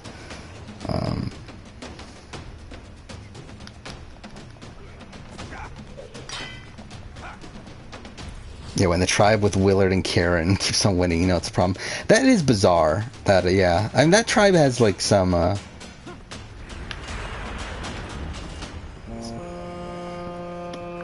pretty... I mean, like, even, like, Katie Gallagher's, like, pretty, physically weak, at least. Who I predict will be the next boot on 41? Who was it? I forgot. We talked through this. Voce or Nasir, I think was what I said.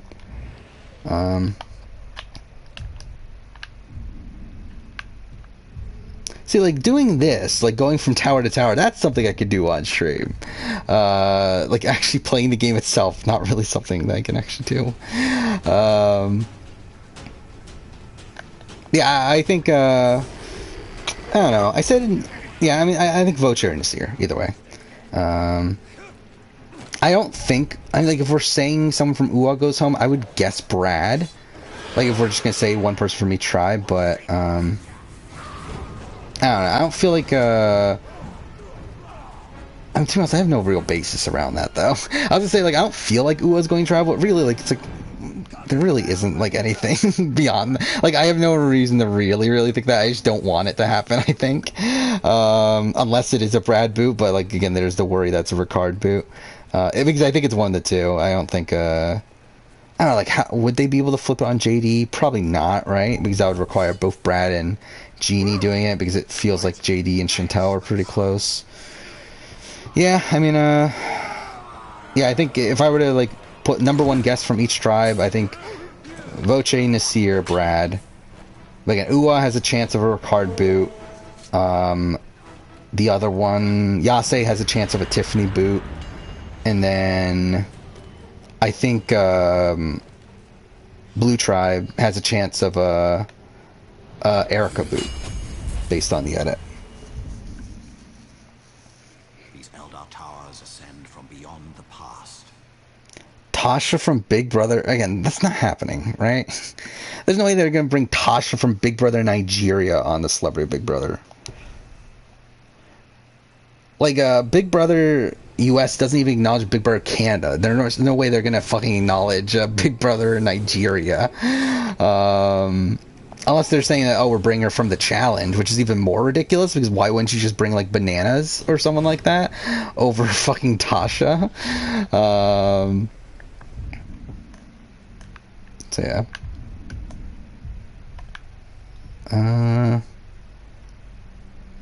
Where is it? Oh, wait, that's okay. It's a big section.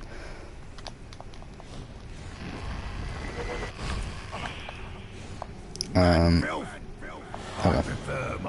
Yeah, if Luvu, that's their name, right, goes to tribal, I wouldn't be that surprised at like an Erica boot. Because I feel like there's enough there in the premiere to like set herself up as like a that she is like aligned with Nasir, and that she could be like taken out as like collateral damage. Or, like, they think that, like, oh, she's a bigger threat or something. It's like, I wouldn't be that surprised if that ends up happening. This obviously worked out. Like, I might go ahead and play this on my own. Because I do want to actually play this game.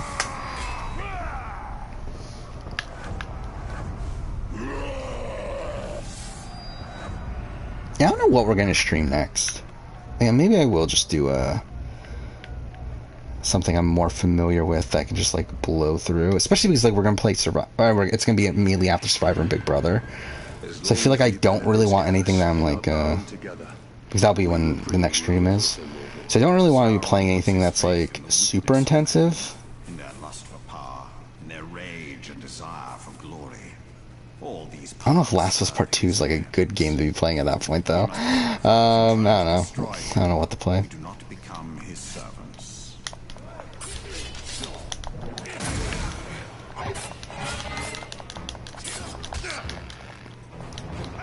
I don't think Judgment's a great game to be playing at that point.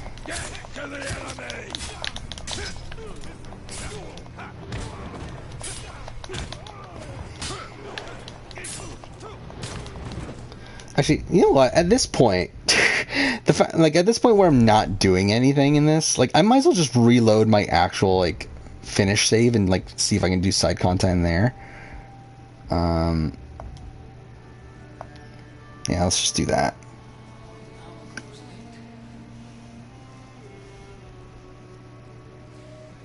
See, am I gonna have, I just realized, like, I think that means I'm gonna probably have, like, 5 games in my recently played games thing, aren't I? So I think that's the first time in a while that I've had that many. It's like recently we've been playing like one game and it's been taking us like a couple weeks to finish it. Like, yeah, within the course of the last 2 weeks we finished Ghost of Tsushima. We did that one stream with Tony Hawk.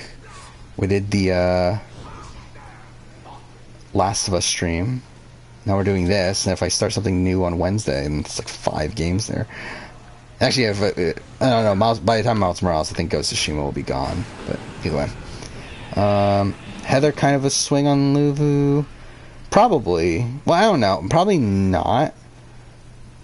Like, matters what you mean by like swing, as in like, because like at the end of the day, it's like if Sydney, Danny, and Deshaun are together, that's already 3 on a 6-person tribe. So it's like, I mean, is like Heather going to Rocks for the other two, for Erica or Nasir? It's like probably not. So like it's not really a swing, more so like that she's like kind of forced to go that way at that point.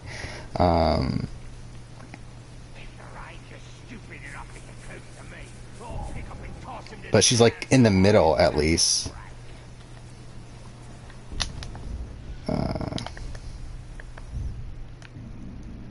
Oh wait, did I never get there? Or is there... Wait, is this new? Oh wait, no, I'm an fucking idiot. I just reloaded into the other save. I'm an idiot. I'm not even paying attention. See, that's how much I'm paying attention. I forgot that I even just reloaded into my old save. Which I never finished all the side content or anything here. I think I just blew through the main story by the end of it.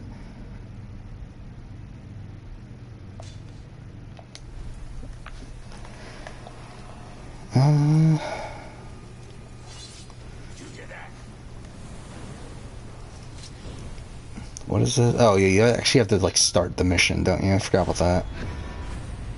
It's so weird that games don't do that anymore. Like games don't typically have a start mission sort of thing. It's usually like built in within the world.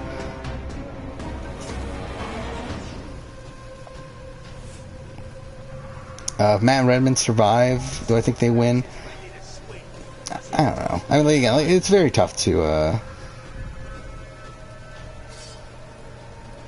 gauge like what would have happened on Amazing Race, because so much of Amazing Race is luck based, especially like. Okay, cool. You're a bloody idiot! Coming back at me! Yeah. Again!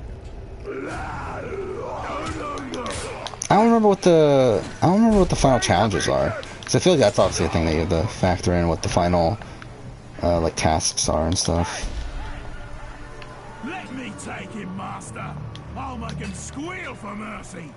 I feel like on like just based off of my gut, I would say that I feel like Matt and Redmond would have a really good shot. I mean, they were are they the? I think they're the highest average placement of the season, right? And I think they're the highest like average placement of a Final Four team, right? Or like a fourth boot, whatever. I think Tony would do in Big Brother terrible. I don't think Tony's game translates to Big Brother. I think Tony on Big Brother, like, he might be able to hold it in for like a few weeks, but I feel like there's no way he's lasting like 80 whatever days without losing his mind in there. Especially when you can't leave, right? Like, with a Survivor, it's like he spends a lot of the nighttime strategizing and looking for idols and that sort of thing. There's nothing to do in Big Brother. Like, there's no idols to find. How much shit is happening here?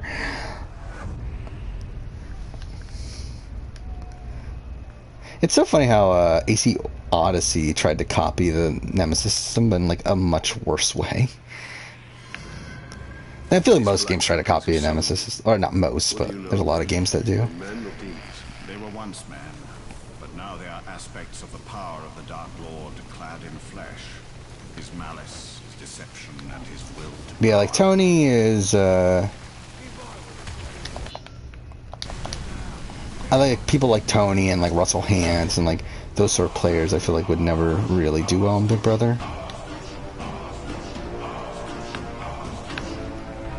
How many preset names are there?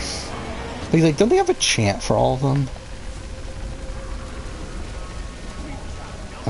Would Tony turn into Kylan? I don't think that's exactly an apt comparison. I think Vanessa would do in Survivor. I think she'd do okay. I don't know. I mean, like, she might. I don't know. I feel like there's not, for Vanessa, I don't feel like it's that major of a difference, because to be honest, I feel like she's played Big Brother in a way that is like more respected typically on Survivor. Like, it's like, I guess she plays in a overly strategic way, which I feel like has become kind of the norm on recent Survivor seasons. I don't know, but like, I feel like Vanessa also has like serious potential for being taken out early as like a strategic threat.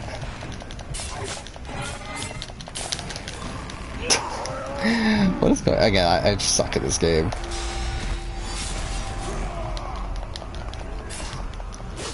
Mass Effect game with Nemesis system would be interesting. Yeah, I feel like any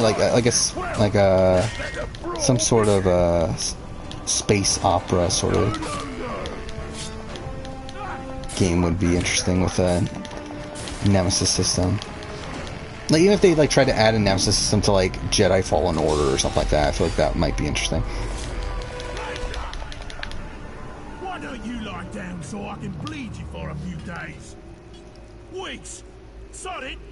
once. Okay.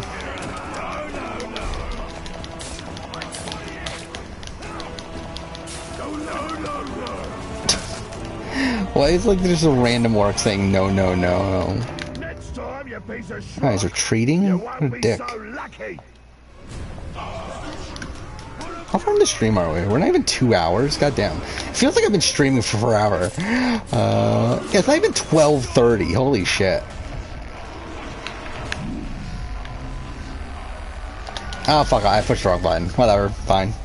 Becoming a bad habit, this. Yeah, I'll be honest. I think we're probably gonna make this a bit of a shorter stream, especially now that I'm not like really that dedicated to doing anything here.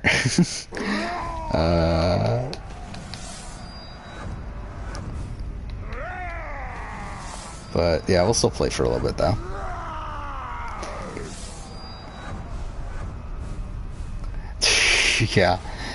Yeah, these like random stormtroopers. If Elle and Lee in the final two instead of... Oh, I think if Elle and Lee are final two, it's a much better final two. Yeah, like if Elle wins, like she's one of the best winners of all time. Like one of the best winning games, at least. And her as a player, I think, is a bit more questionable. They despair at being lost in the darkness. But she would be like one of the best Australian Survivor players either way. But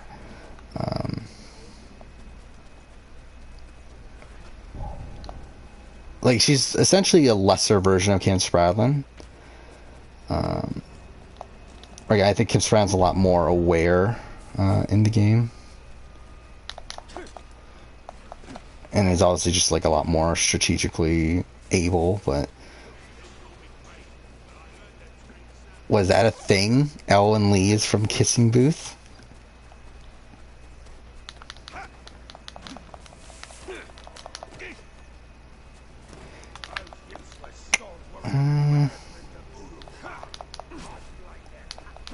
I really don't even know what I should do here. Let's look at the map, I guess. Let's see. What does that do? Why not? Oh yeah, Laurel's elimination in World of Worlds 2 is like one of my favorite things. I mean, it's like, it kind of sucks that it's like against Ninja, who's like, just kind of whatever. But, yeah, like her and like the cockiness that she like shows there and everything, and then for her to like to lose because of the technicality and everything. And it's for it to also be Laurel, who is up to that point like pretty much invincible. Only strength of stone. Or like Laurel, like, and that's her worst season by a lot. Like before she had like Invasion, like she made the final every single time except for Invasion, right? Before that, and like Invasion was like a weird format to begin with, where it's like she just misses out by one elimination. So,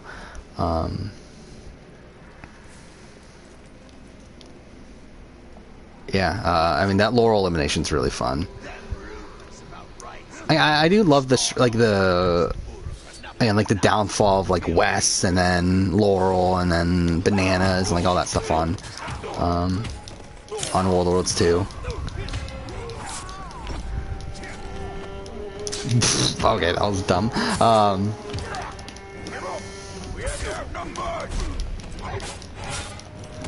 And that like the US team for World of Worlds 2 is like one of the best teams in the history of the challenge.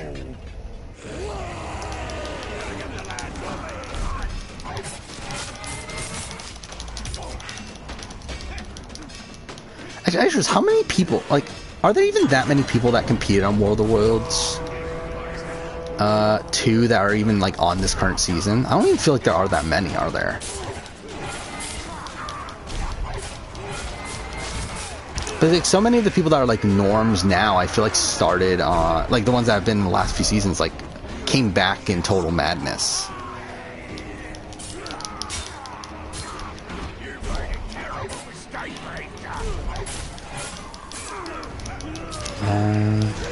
Which Survivor player do you have the absolute most confidence in making the merge every single time?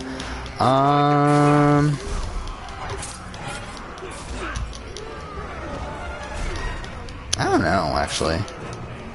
Like, I feel like an answer that, like, people say is Amanda, but it's like maybe Amanda on, like, every newbie season, probably. But, like, I feel like Amanda on returnee seasons, not necessarily. Obviously, we see on Heroes vs. Villains where she's, like, a pretty big target early on.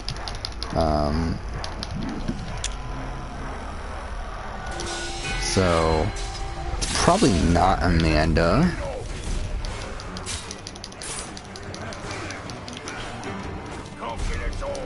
Kim Spradlin. Yeah, I mean, the Kim Spradlin's a good answer, too. But again, like, I feel like returnee seasons, though, I feel like she could be in danger. But, I mean, yeah, actually, like, Winners at War, it's like she was on the bottom on her initial tribe, but she even got out of that. Mind you, I mean, that was because she had Amber on her tribe, who literally had her husband on the other tribe. But, yeah, beyond that one round, she plays really well pre-merge, so. Yeah, I mean, it probably is Kim Spradlin.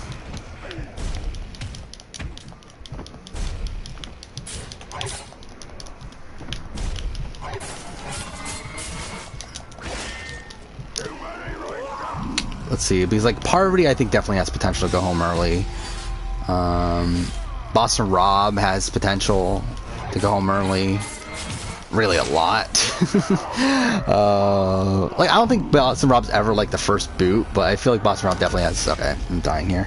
Boston Rob definitely has the potential to be like third boot on. I feel like there's a lot third boot until like second or third boot of the merge. I feel like that's his like big danger spot. Where I feel like if he like he's usually not going to be one of the first few boots, but it's like he's going to take charge, and there definitely could be a flip against him, or maybe he's just in charge of the minority. Where like that's probably around the time where he'll be taken out there. If that's the case, definitely could be swap screwed. Definitely a potential merge boot of how much of a domineering figure he is. Potential boot in the next few rounds afterwards because he could win immunity at the merge, or it could be that they take out his lieutenant in the merge vote to avoid an idle play or something like that, and then he gets taken out immediately afterwards. But if he survives that, then he's pretty much won the game, or at least gotten to the end. He's more than likely, if he survives that, that means he has full stranglehold over his alliance, which is more than likely a majority alliance at that point.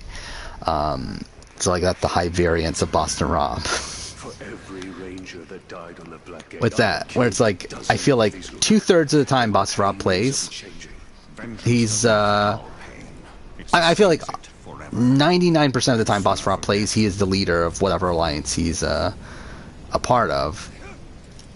About 2/3 of the time he gets taken out within that ballpark of the game. But in the like third of the time that he does have full stranglehold, then he wins in extremely dominant fashion. You don't see Joe Ingram going home pre-merge? I disagree with that. I think Joe Ingram has a lot of potential to go home right before the merge. And we saw that on Worlds Apart, where he was the initial target at the penultimate round before the merge, because people perceive him as a threat at the merge. They want to take him out before he gets to the merge. So that's the problem with Joe. The question is he going to be vulnerable before that? Because we saw on both seasons that what was it, Cambodia and Edge of Extinction, he never went to tribal before the merge, which is why he never goes home pre-merge. But if he does go to tribal, I think he has serious potential to go home in the post-swap section of the game, like late pre-merge. So that's why I wouldn't say Joe personally.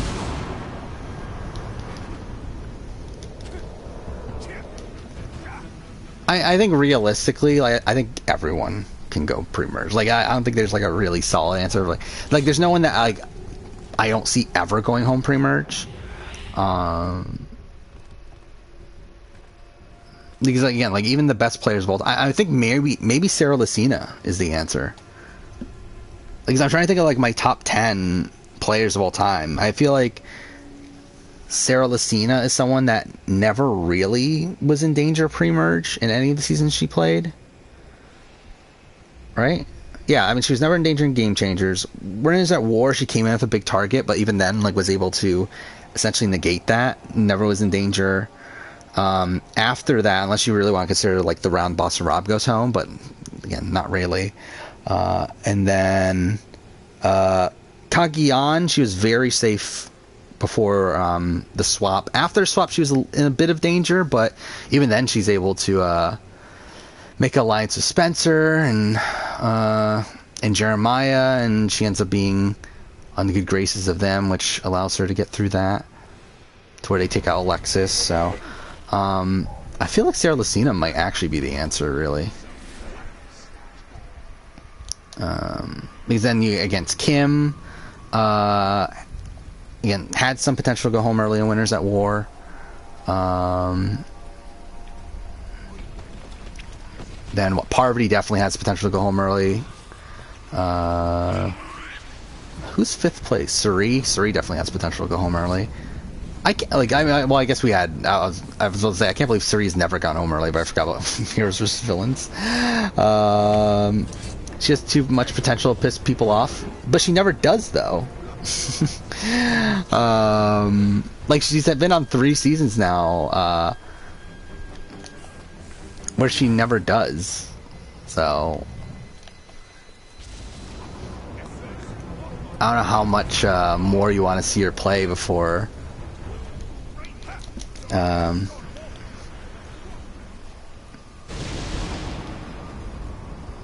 you like recognize it isn't probably a problem.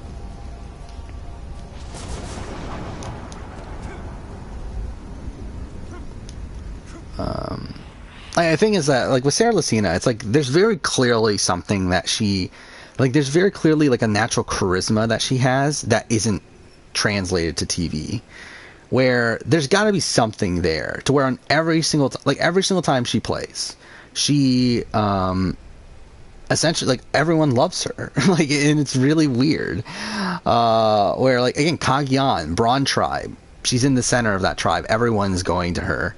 You have in Game Changers, never in danger the entire time, very well liked for the majority of it, until she actually has to end up playing hard post merge.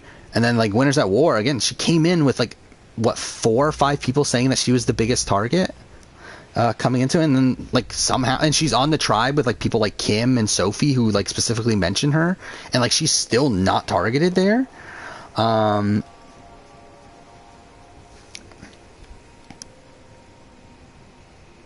Oh yeah, I mean obviously like she has problems strategically in terms of that, not splitting the vote at Final 6, but again, that's at Final 6. Like we're talking about like people who make the merge every time.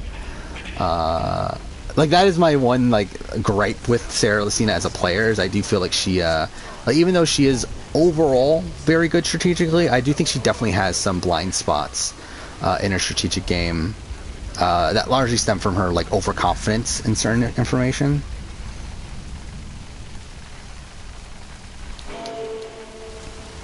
But again, like I don't feel like those flaws lead to her being a pre-merge boot in most scenarios.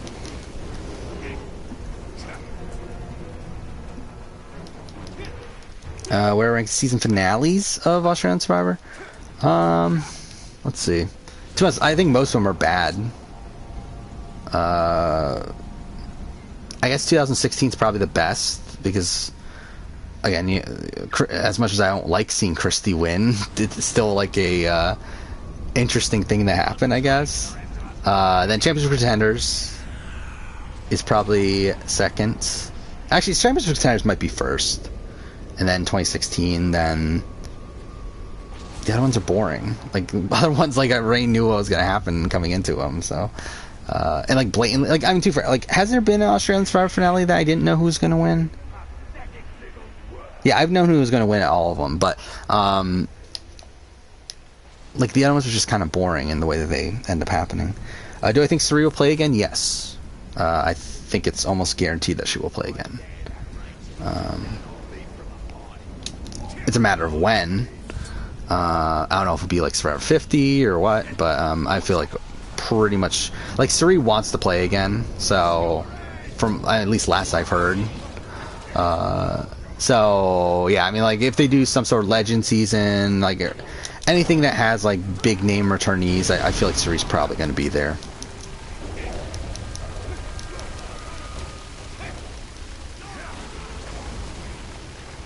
Yeah, I mean, her not splitting the vote is. I mean, like the thing that's so weird about that final 6 round with Winners at War is that not splitting the vote. I forgot how this situation play out. It's like Tony was right in that they should have split the vote, but if he had split the vote and done the optimal move, he actually would have been in more danger, right? I think that's what it was. Because like it was a weird circumstance where like because they didn't split the vote, he played his idol, which kept him safe.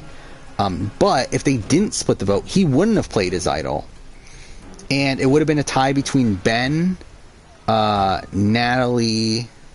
Wait, no, because Natalie played her idol, so it would have been a tie between Ben and Denise, right? And then on the revote, yeah, okay, that's what it was. Yeah, then on the revote, it would be Michelle and Natalie voting for Ben, Sarah and Tony voting for Denise. That means that they're at a point where do they go to Rocks? Which if they can't go to Rocks, right? Yeah, because if they can't go to Rocks because then Tony or Sarah would go home. Yeah, so that was the situation there. Yeah. That again, it's a weird situation where like technically it worked out better than what it would have been in reality, but it is still not the optimal move. Like you do want to split the vote at final 6, but due to the amount of advantages that were going around and who were playing them and all that, then it actually worked out for them.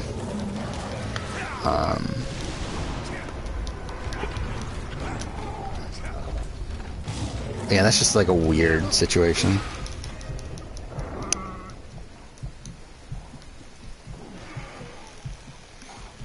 Your buddy John will make the merge every time? Sure, I guess. I think Suri winning and then calling her... Yeah, I think if Suri wins, I think she would not come back again. Like, I think that's the only reason Suri is still willing to come back, is because she hasn't won yet. Like, I think if she won Game Changers, I don't think Suri would want to come back again. I mean, she might have come back for Winners at War, but I mean... like, naturally, I don't think she would just say yes to any given season. Which I think at this point, she would pretty much say yes to anything that isn't, like... Everything has become twisted. Actually, I think Suri would say yes to almost anything at this point. You are passing into the unseen world. Especially anything that she actually qualifies for. Break this curse, you will become a wraith, a lost spirit trapped in Mordor forever. What should I name this stream when I post the VOD then? Because I was just gonna name it the Top Games Generation part of that series, but I kind of can't now, can I? Well, whatever. Who cares? I guess just free roam. No.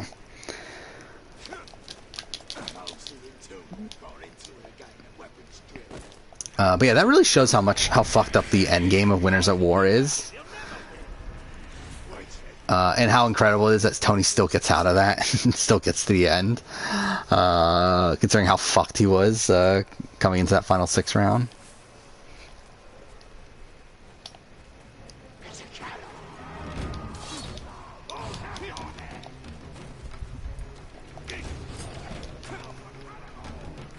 Like, thank God that they got rid of the edge, though. Even though, again, like, I'm not entirely sure about, like, some of these other changes that they're making to the game, but, at least there's no edge.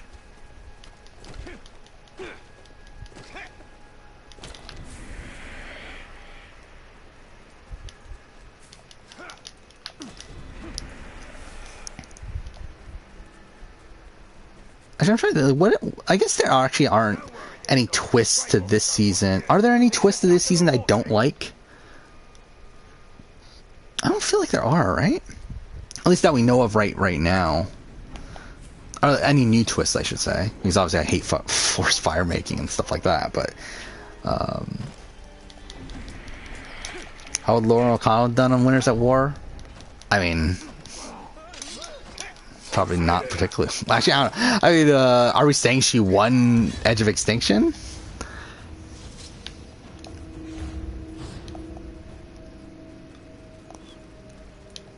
Actually, how's Lauren O'Connell win Edge of Extinction? Can she win Edge of Extinction? Because she loses against Gavin. Yes, I mean, in the ending, by the time she gets to Final 5, her game's done, right? Because like even if she's taken to the end with by Chris, she loses to Chris at that point because Chris was always going to win if he played the way he did. She obviously loses to Devin. She loses in the final 3 against Julie and Gavin to Gavin, though she does get votes. But yeah, so I mean, like she wasn't really winning the game, right? In Edge of Extinction at that point.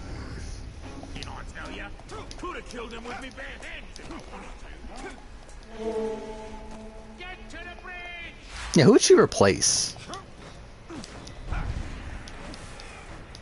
Yeah, who was the number 10? Like, who was the... Huh, I actually never thought about it. Yeah, who's the least likely woman to return from Winners at War? Like, I mean, at the time. Because, like, men, I feel like a lot of the people that, like, are questionable are, like, the men, right? Like, Nick and, like, Adam were, like, the 2, like, question marks. But I feel like with the women, it's, like, it's a pretty strong field. Because, like, even, like, Michelle was, like, someone that, like, had a story to return. Danny Boatwright is someone that production had been wanting back for a really long time at that point. Amber, again, like, I didn't want Amber back, but, I mean, clearly production did. So it's like, yeah, who does Lauren O'Connell even take the place of? Like, obviously they're not getting rid of Parvati. Maybe Sarah? Would they say fuck you to Sarah at that point? Maybe Denise? I don't know. Yeah, who do they cut there? I don't think that... I think they probably wouldn't put Lauren O'Connell in that situation. But if they were to, like... If they were forced to, though, I wonder who they would have.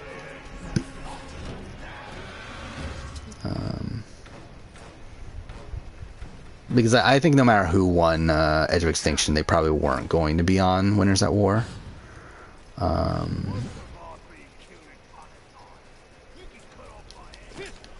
Like, I mean, unless it was like maybe Rick Devin. If Rick Devins had won, I guess they probably would try to squeeze him in there. But I doubt they were like too apt to put anyone. They would not have cut Amber. If Amber was saying, like, again, I'm pretty sure they were super excited to get Amber back.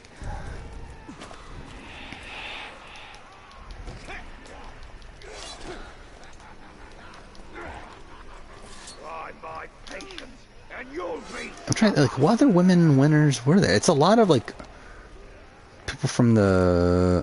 Because, like, it's pretty much, like, all the recent female winners, right? Like, I think it's, like, every female winner from... Heroes vs. Villains on, with the exception of... I mean, like, it's every female winner since Natalie White, right? I think came back.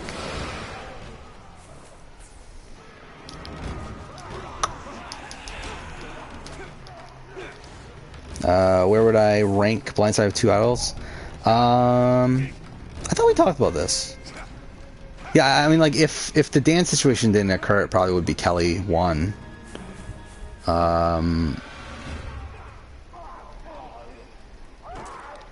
Shane's is probably, like, the most fun in terms of the game, where, like, obviously he's a big player. We're reaching the end game.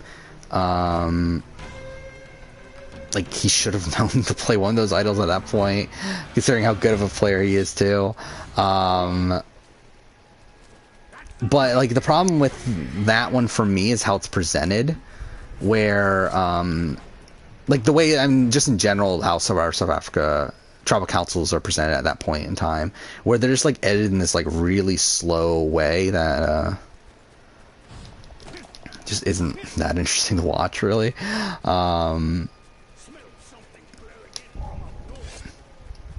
And, like, most of the tribal itself is just kind of boring too, like, before that. But I don't know, like, it's a pretty good boot though, and obviously James is iconic. That's one of the most iconic, really one of the most iconic blindsides in the show's history. And then Simon's just whatever to me. They only want her because of Boston Rob, to a degree. I think they want her because of yeah, I mean, like, because of her storyline with Boston Rob and her connection to Boston Rob. I don't think they would have wanted Amber as a casting choice. Like, I think if Amber like the person that Amber is, I think if she were to come into casting on a modern season, I don't think they would want her.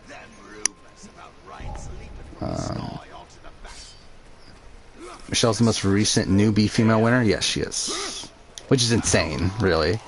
Again, like I'm expecting this season to change that up, or at least I think there's a decent chance of it being changed up at least.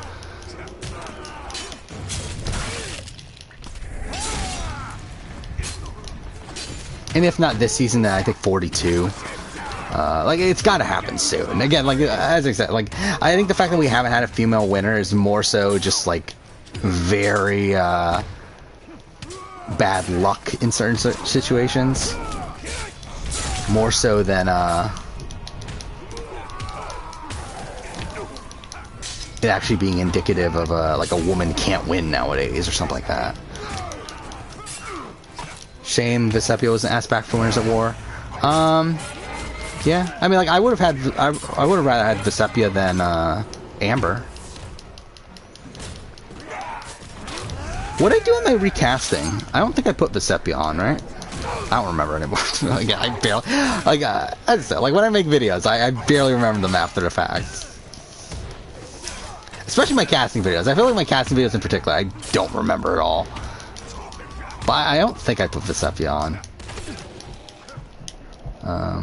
Yeah, I just watched Marquesas, and Vesepia is actually, like, again, Vesepia is fine TV. Like, Jeff Probst calls it, like, Vesepia one of the most boring, like, I mean, I think he just called it, like, Are you in pain, maggot? a boring winner. Like, that was one of the things that he did, one of the reasons why he said Winners at War won't happen is because we have too many boring old winners. I'm pretty sure he was directly referencing Vesepia, which I don't think is the case. Oh, fuck off. Like, I think Vesepia is better TV than Tina. And I think she's better TV than, like, Ethan. At that point. I'm like, Vesepia, like, as a figure on the show, like, might be the best character winner. I mean, like, obviously you have Hatch is better as a character. But, like, I'm thinking, like, pre-All-Stars, it's, like, obviously, like, I think Rich and Sandra are better, probably Jenna is better, but she's probably, like, right in the middle. Like, I think she's, like, around where Brian Heidick is as a character, for me.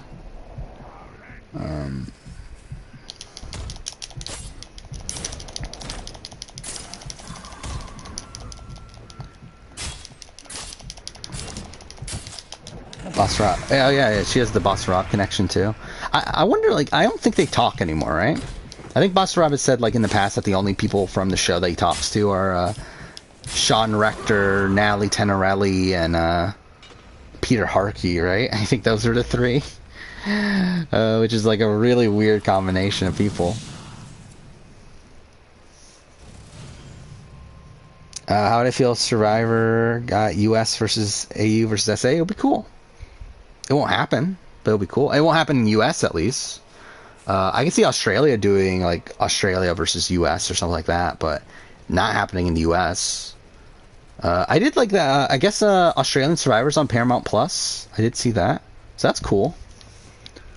Again, probably doesn't mean anything, but it's cool. I mean,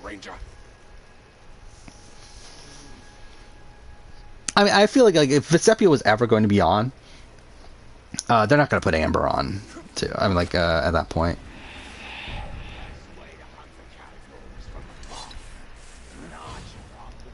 Like, I really do feel like, for me personally, like, Amber's, like, probably the biggest, like, why was she back from Winners at War? Like, even Tina, like, again, like, Tina was the backup or whatever. It's like, I would have had Tina than Amber. Oof. Any BB can feeds in the US? I mean, we do get, I mean, not legally, but I mean, you can watch BB can feeds. Like, I've watched BB can feeds in the past.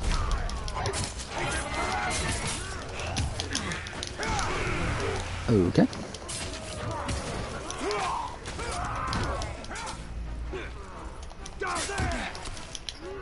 I don't think Boss Rob and Andrew were ever that close, right? I mean, like, obviously, like, Ometepe Alliance, but, I mean, like, he was closer to, like, Ashley and, Natalie than to Andrea. Oh, fuck off. Climb. What the fuck? Whatever.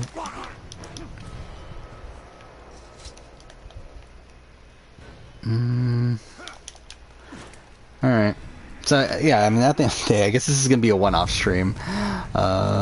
Oh, we're doing a mission? I didn't even know we were fucking doing a mission. Alright, whatever. Climb! Why aren't you climbing? Thank you.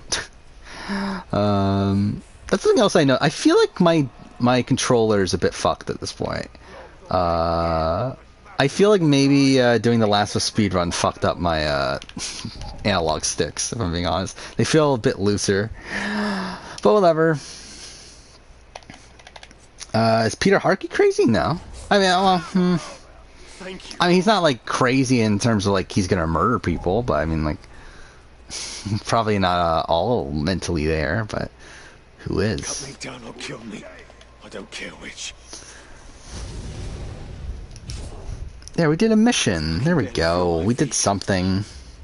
Oh, I got a trophy. What did I get a trophy for? Whatever. Thank you, Ranger. Oh, Peter Harkey, like, I haven't, so, as I said, I rewatched Marquesas, and, like, I really want to put Peter Harkey, like, somewhat high on my, not high, but, like, not at the bottom on my player ranking. Like, on my tentative list, I put him at, like, 5th from the bottom. I don't think it's right, realistically, but, like, I really don't want to put him at the bottom. Because, like, Peter Harkey, like, I feel like Peter Harkey, I think if you put him on a modern season, I don't think he does as poorly as he does in, Marquesas. Like, I feel like Marquesas is just a bad, group of people for him. But, like, I mean, and, like, because, like, he comes into, like, the way that Peter Harkey plays, that, he is pretty close to Sean Rector while he's out there, and through that he also has, like, kind of a, like, he can easily have an alliance with V, and then the round after he's taken out, V and Sean end up making an alliance with Sarah and Rob, where it's like, so essentially, like, the people that, and, like, we know that from outside, like, outside of the game that, like, Peter and Rob are also, like, friends. So it's like, I think, like, there's a chance that, like, yeah, I feel like if this was a modern season, like, Peter Harkey would just be part of that group that ends up taking control of the game the very next round. Like, Peter Harkey was just, like, so easily a,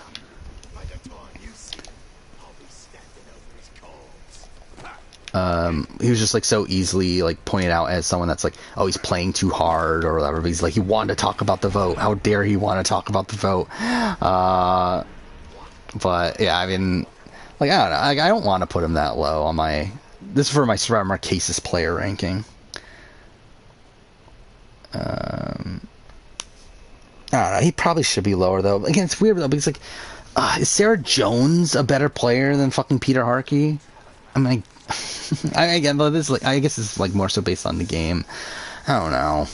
It's like, I don't want to put him lower than Sarah Jones.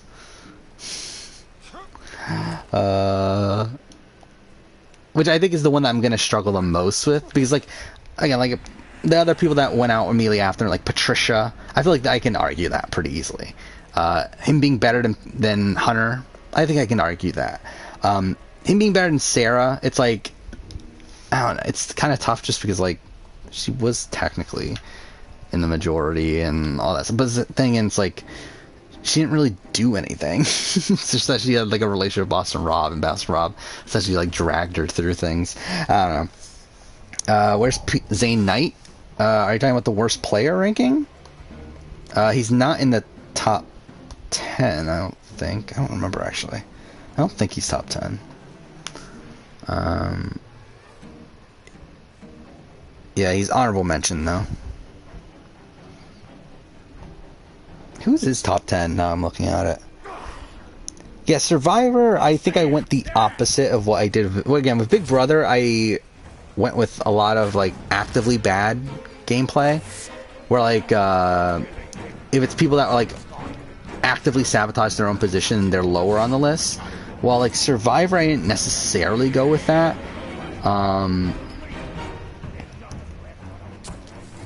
Where, like, a lot of those sort of people are, like, honorable mentions on my Survivor list. And yeah, I think a lot of that has to do with, again, like, how the game is laid out.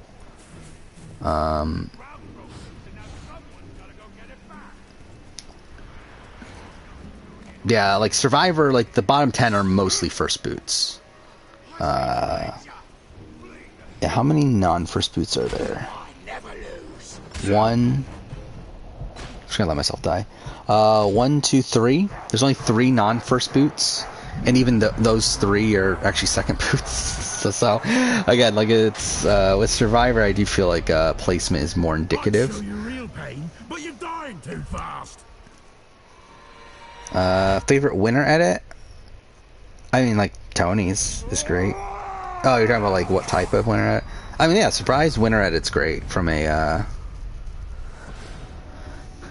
Like, I want to be surprised, like the best of both worlds, where he was a surprise as a winner, but also a very good winner in terms of the amount of agency he had in the game. So I think that's like the perfect type of one, where like with Nicole, with SA, it's like it's a surprise winner, but it's also a winner that didn't do much and like did a lot of things actively bad. So yeah, it's not as satisfying to me. Has that happened? Like, when were there other satisfying winner edits that were like a surprise? I don't think there are that many, right? Because obviously, with most winner edits, like they're set up, they're satisfying because they're set up like in a predictable way by the end of it. Like Tony, I feel like is the only Tony Kagian. I feel like is the only one that was like unpredictable but also really satisfying. Just trying to think through all the winner edits. I mean, like, unless you want to consider Ben, but even then, Ben was like obvious. And also, I wasn't satisfied. I personally wasn't satisfied, but I know obviously people were. I don't know. Yeah, I mean, I feel like there really aren't many.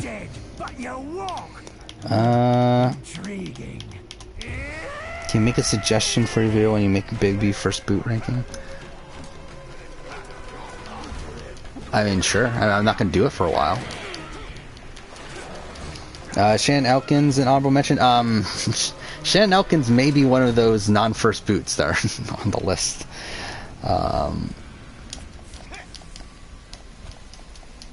Well, I think of Shannon Elkins as a character, it's kind of iffy.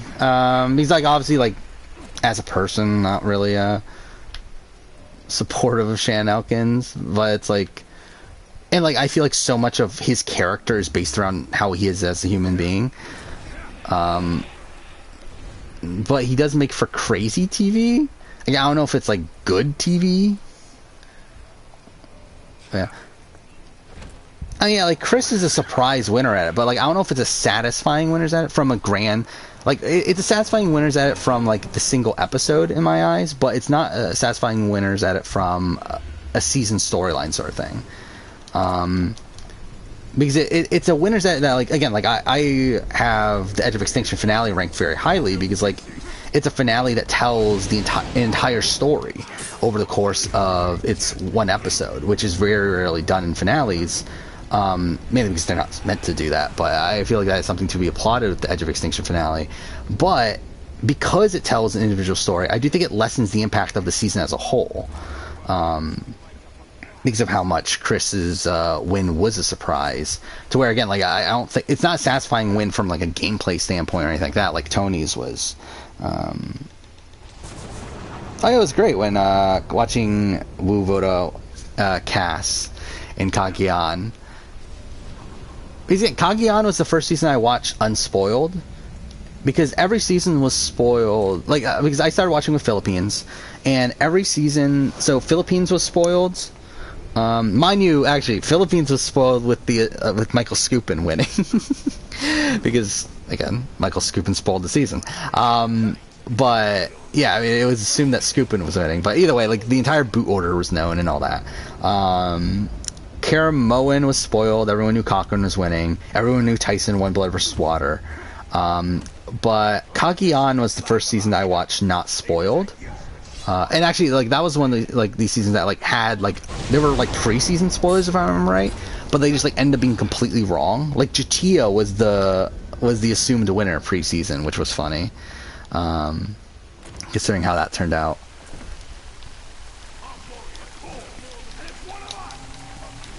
But yeah, so like by the time we got to the end of the season, like again, like you would assume by traditional winners at it that like, oh, Wu is probably the winner here. So then like when Wu votes out Cass, and you would assume he wins by voting out Tony and winning against Cass. So when he votes out Cass, it's a pretty great moment.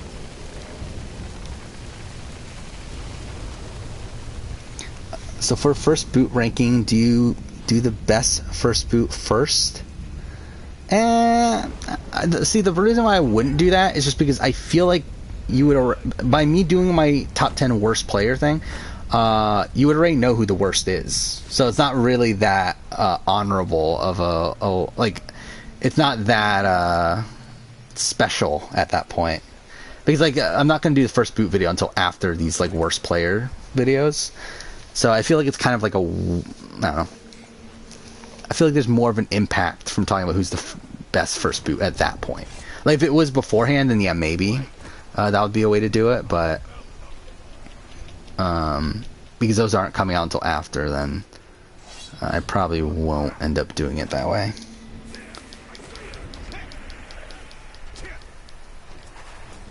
I mean, yeah, like Shan Elkins made the LaFleur tribe a lot more interesting. It's just that again, he's not very unlikable as a human being. Like it plays into what makes it interesting TV. Again, like I wouldn't say good TV because again, it does have some ickiness to it. Like with him, like trying to out Sash but not outing Sash because Sash isn't gay, but like him like just and then like him saying like New York is full of gay people, right? That's what he said. So it's like again, definitely some like homophobic talk from him, which is not great. But like if he was able to be the way he was, just take out the homophobia, then he would be great TV.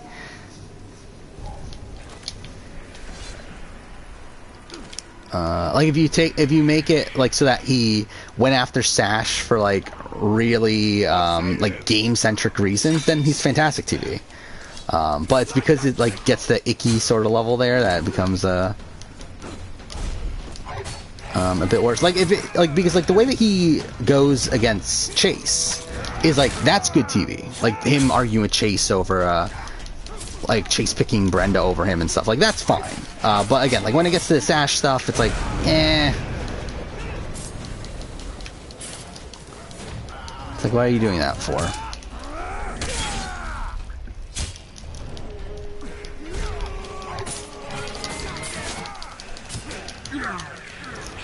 Okay.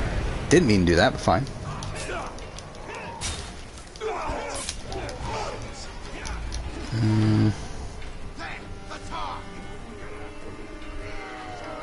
Yeah, I think Shannon, though, is a really bad player, though.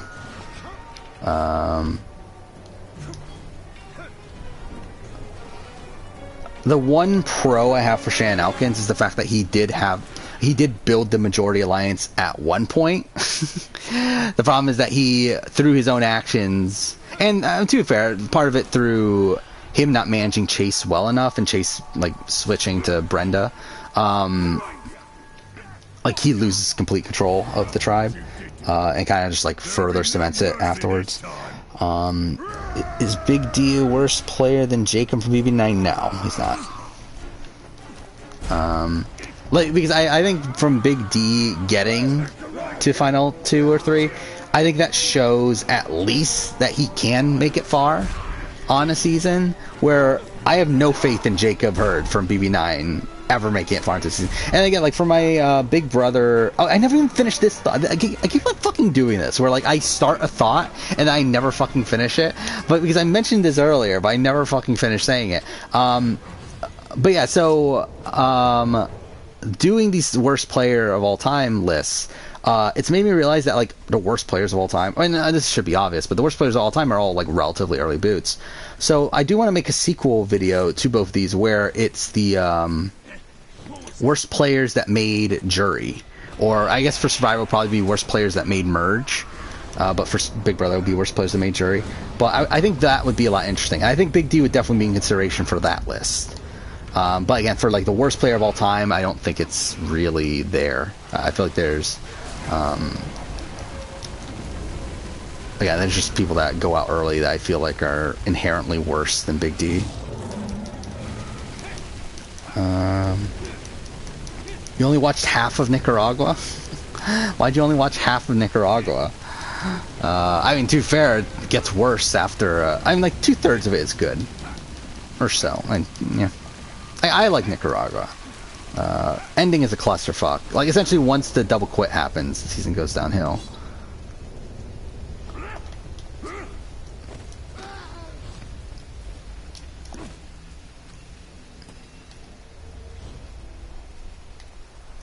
Derek versus David.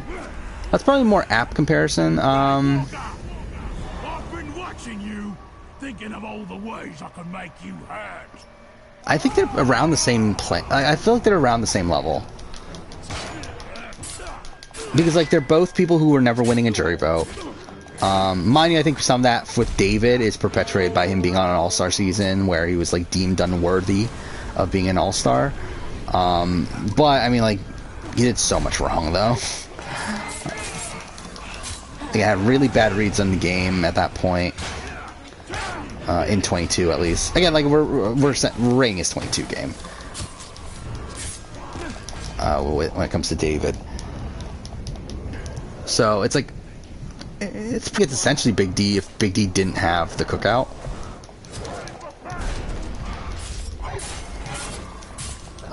I would say that inherently, I would think that David is a better player, if I were to guess. But in terms of the games that they played, I think they're kind of similar.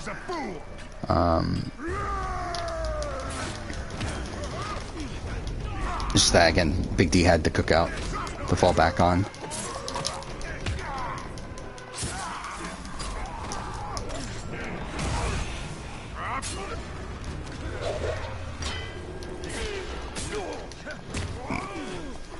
Was this because I said...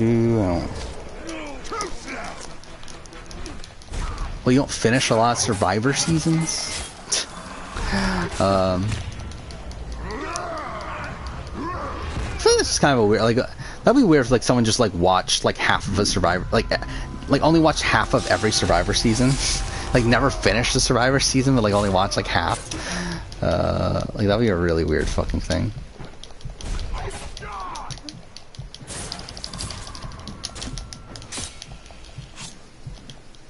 How did I not die? How am I not dead at this point? Whatever. Kristen Abbott is pregnant? Is that really a thing? I didn't see that. That was quick, wasn't it? Are they married? I don't remember. They're engaged, right? Not that really matters. Like, who really cares?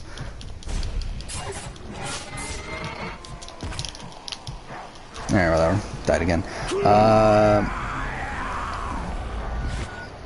We've only watched seasons 1 through 9. Oh, yeah, it's 2 through 9, and then 23. That's such a weird. Weird. I guess to be fair, that's kind of how I watched the channel. Actually, not really though. Yeah, it's weird to think that. Yeah, you watch the most recent season and then all the old school seasons because I'm assuming you're watching your way through them. You have 2 that high. I feel again like I personally never liked 2. You have 5 as the worst.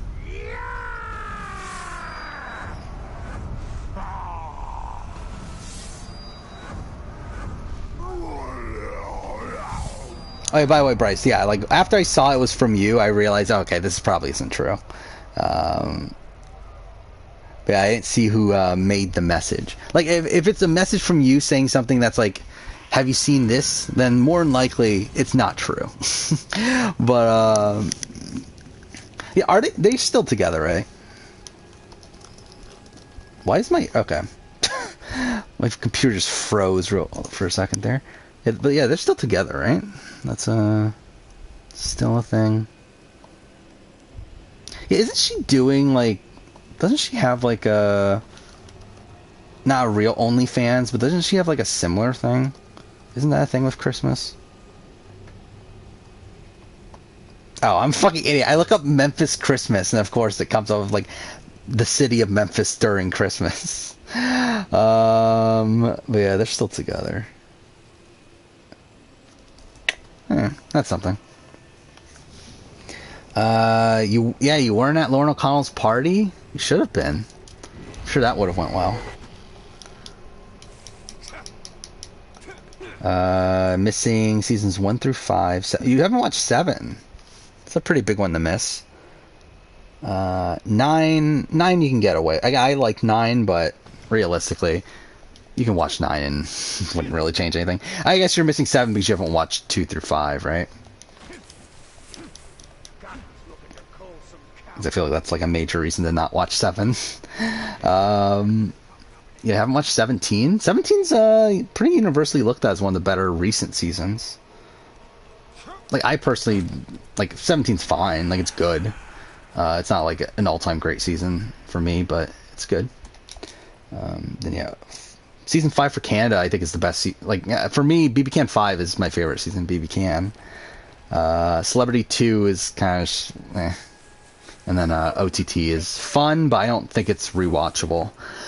I think a lot of what makes BBOTT fun is like what was going on at the time, where there was like this massive divide within the fan base, where like half of it loved Late Night Jamboree, half of it loved Ball Smashers, and considering it was a season that involved a lot of public voting and everything, and the winners decided by public voting, I think that made it a lot more fun at the time, but I doubt it's that rewatchable. Like, I know the episodes are available, but again, also a lot of what made it great is that the feeds were on at all times, and you can even watch during the competitions and like all that. And they had live DRs. Like, it was pretty fun as like a live feed experience. But again, I don't think it's something that's going to age particularly well. Winner rankings are Will, June, Drew, Maggie, Boogie, Evil Dick, Adam, Lisa. I personally would have Evil Dick at the bottom.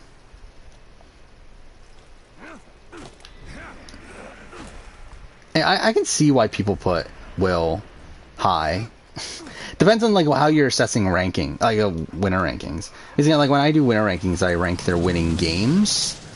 Well, I think most people rank the winners as players. I just realized I didn't add that to the schedule. I always planned on doing that, but I didn't. I just realized I never added that video to the schedule of ranking all the winners as players for Big Brother. Because obviously I just did it for Survivor, but I meant to do that. I just completely forgot. But whatever. Yeah, I get why people rate Will highly. I never found this BB2 game impressive.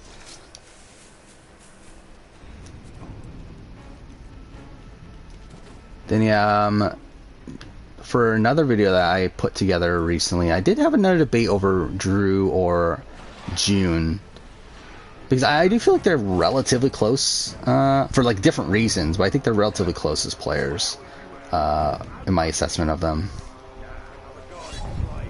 And I know in my my player rankings that I did, like one of the ones I did, I think it must have been top one-time player. I think I had June higher, but I don't know. It's pretty close. Well, yeah, I mean, I guess it's like if you're adding like the TV element to it too.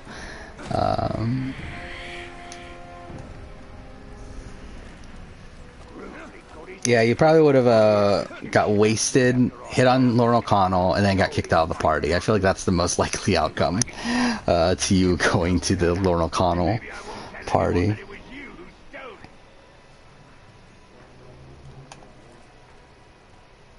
The only season you caught up with was 19. That's depressing. Yeah,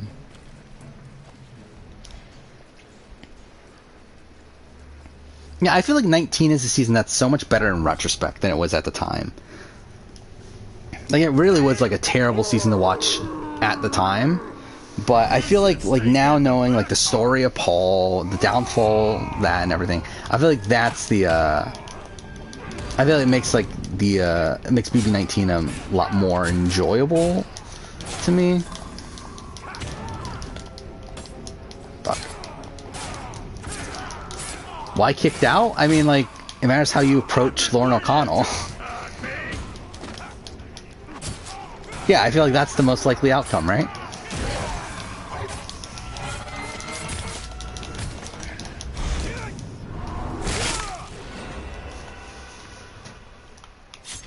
Oh, cool, got another trophy.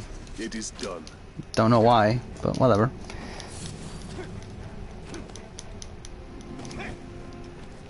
Fuck me. Yeah, 20 was really fun at the beginning of it, at least. I think live feed wise, again, like the first half of 20 was really great to watch, especially those first couple weeks.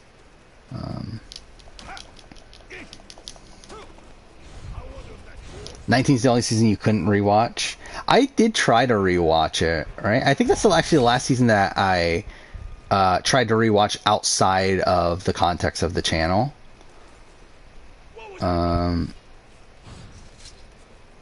Actually, no, I think it was BB. Actually, no, did I do? No, 19 I didn't fully rewatch. Now I think about it. I did the, I watched like one of the, I think it was up edit on YouTube of 19. I think the last season I watched outside of the context of the channel was BB9. Now I think about it. But yeah, BB19 though is well, watching the feeds, it's not the most fun season. And like knowing like the weeks again when Jess and Cody are going home, they're being berated the entire time. Like that stuff's not great.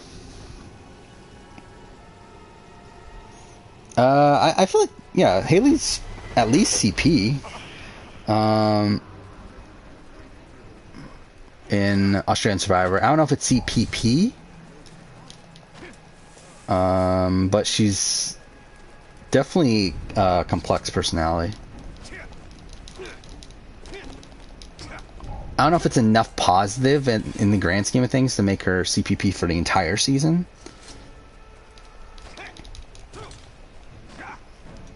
Like I've never like really made a full season Edgic chart for me personally.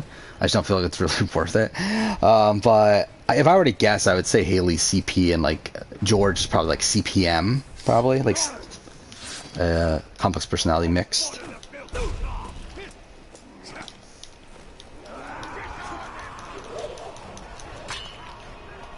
Be smooth with your words. I'm sure you will. If you use any of the Infinity Stones, which one would you use? And for like practical reasons, probably the Time Stone, right? I think that'd be the most fun one.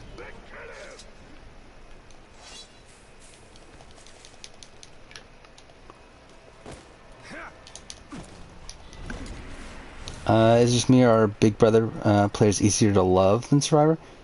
I don't know. I feel like it's actually the opposite for me. I don't know. I mean, like, I feel like it's weird. It's like, I feel like with Big Brother, at least from my perspective, again, like especially with recent seasons, like you get to know them a lot better through the live feeds. And I mean, this season's weird. Like really in general, like I feel like the edited show doesn't do a good job recently. Like it's weird because I feel like old school seasons did a really good job at showing you the players as like real people, and you got to know them as real people on old seasons of Big Brother. While like recent seasons don't do that and are terrible at it, and that's one of the biggest issues with BB23 from an edited show perspective, is that like barely know anything about any of these players from a real life standpoint.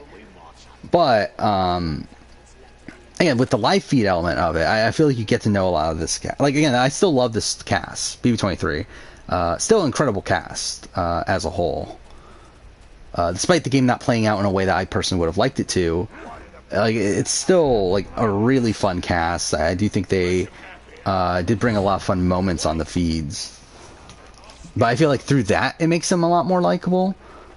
But I feel like in general, I feel like it's easier to hate Big Brother people too than Survivor.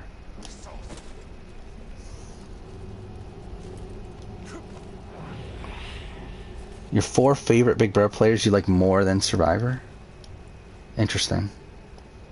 I don't feel like that's the case for... Again, like for me, I have a very clear number 1 favorite Survivor player in Tony.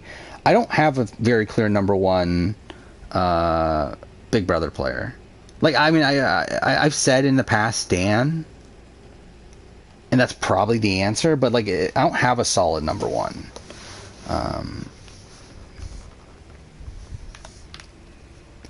Yeah, I mean, Reality Stone, I feel like it's just too overpowered, right? I feel like I want it to be like something practical. Like, what's the actual power of the Reality Stone? Like, it just changes reality, right? Like, you can just change anything. Gives user absolute control over the fabric of reality itself. Yeah. It's like, I feel like that's too much power. Wait, where are all the... Okay, I'm looking up all the Infinity Stones. Space, mind, reality, power. Okay, cool. This just knocked me off of the page, but whatever. Time and soul. What does soul do? Manipulate the soul and essence of a person. That's very... Okay. Control life or death. It's kind of whatever. Again, time stone. Again, manipulate time. That's cool. Power stone. Again, I feel like that's too much power. Don't want to destroy universes and stuff. Reality Stone, I'm sure, but again, I feel like too much power. Mind Stone, control people's minds. I mean, really, Time Stone's like the weakest one, right? What does Space Stone do?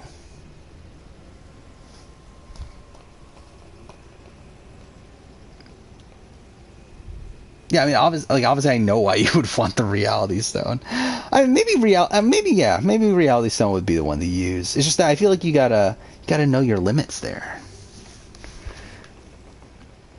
Yeah, I'm sure. Yeah, Survivor. I feel like it would definitely. There's definitely going to be dislikable people on Survivor if we had live feeds.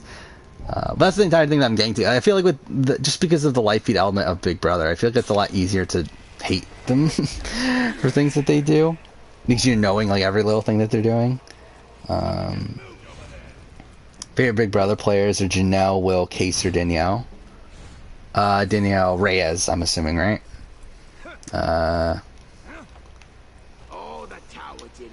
Survivors: Malcolm, Sandra, Tony, Coach, Tyson, Aubrey. Dean is that high on your list? Seems a bit high for Dean for me personally. I would like to do that top 10 like favorite Survivor player or whatever at some point. Yeah, I know Tony's number 1 for Survivor, but I don't know much beyond that. I talked this previously on streams that I feel like there's like a good chunk of people that are like in the same ballpark for like 2nd through 10th. I mean, DK Chillin's fine. I mean, he's fun. Like, he's fun TV. For me, he was never like an all-time great. Smoke of him and Fabio. I mean, wouldn't be surprising if that could happen if you could get them together. Yeah, what is Fabio doing nowadays? Like, what is... I feel like I haven't even seen anything about Fabio in forever.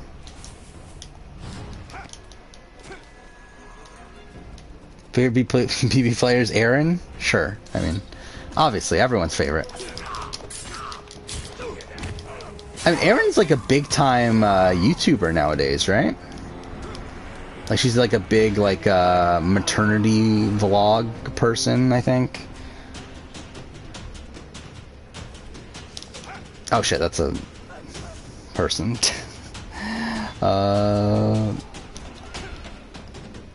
Why would you want the reality stuff? I'm assuming it's for Lauren O'Connell, right? I mean, wouldn't the Mind Stone be better? If you're trying to get... Yeah, Mind Stone would be better for Lauren O'Connell.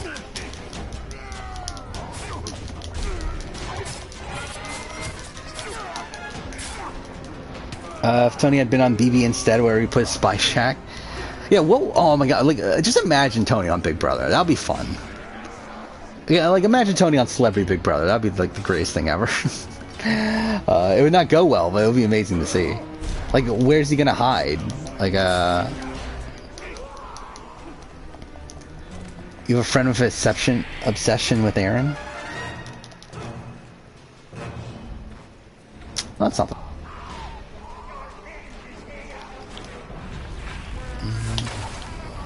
Wow, I completely missed that. That's pathetic. I mean, if in an ideal world, wouldn't you want all the Power Stones? Or Infinity Stones? Fuck me. Power Stone. I'm thinking fucking Power Stone, the game series. But yeah, anyway. Yeah, wouldn't you just want all the Infinity Stones?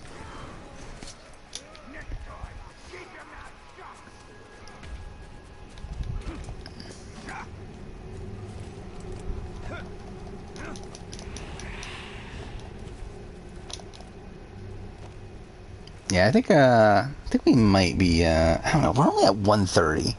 Actually, holy shit, we're almost at 3 hours. How did I go 3 hours, like, without actually doing anything? That's pretty insane. I think we might be, starting to wrap things up. Yeah, I don't know what we're gonna play next, though. What should I play next? I really don't know. I could do Judgment, but I also feel like maybe it's a bit early for Judgment. Because, like, the point of me playing Judgment is I want to make a Judgment video, similar to what I did with Yakuza, but I'm not really ready to make that video yet. Maybe we'll do Last of Us Part 2. I mean, what else could we do? I mean, like, there's nothing else I need to play. I also want to do AC Origins. I kind of want to play AC Origins, but not really.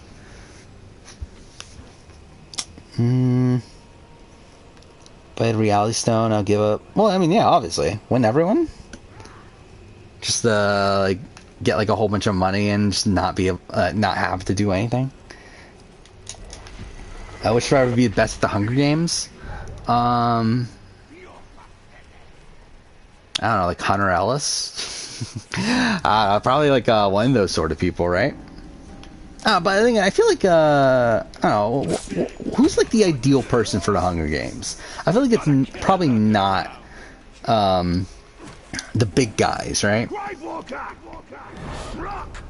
I feel like you would need to have like the skill of those sort of people, but also be able to like be under the radar to where you're not being killed by other people.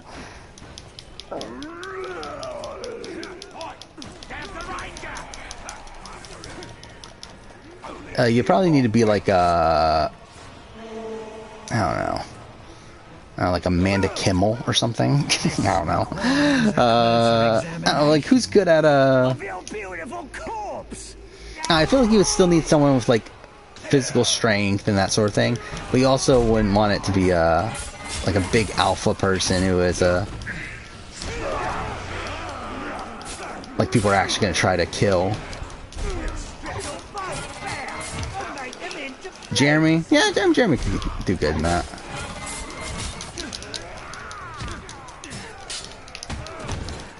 I mean, too, it's probably, like, to do well in the Hunger Games, like, it's probably, like, a relatively similar skill set to, something like Survivor. Just, I guess, like, probably more... Actually, probably not. It's probably more, like, similar to, like, maybe, like, the Challenge.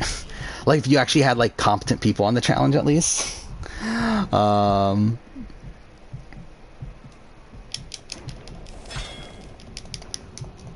Yeah, I don't know.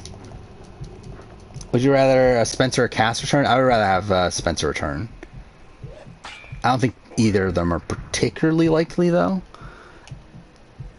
I feel like Spencer's probably more likely than Cass at this point. Like, I find it very hard to believe that Cass is going to play Survivor again. And I also feel like she's less likely to be asked back than Spencer. Well, I think the problem with Spencer is that I think he'll more than likely say no, but he has also like said recently that he like is considered it. So it's like, and also he's like a radically different person. So I feel like I would rather see him back.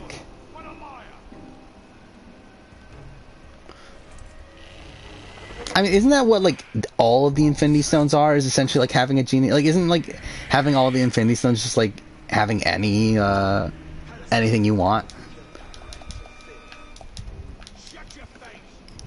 I mean, the thing is, like, Reality Stone, it's like you're changing reality, but are you really changing reality?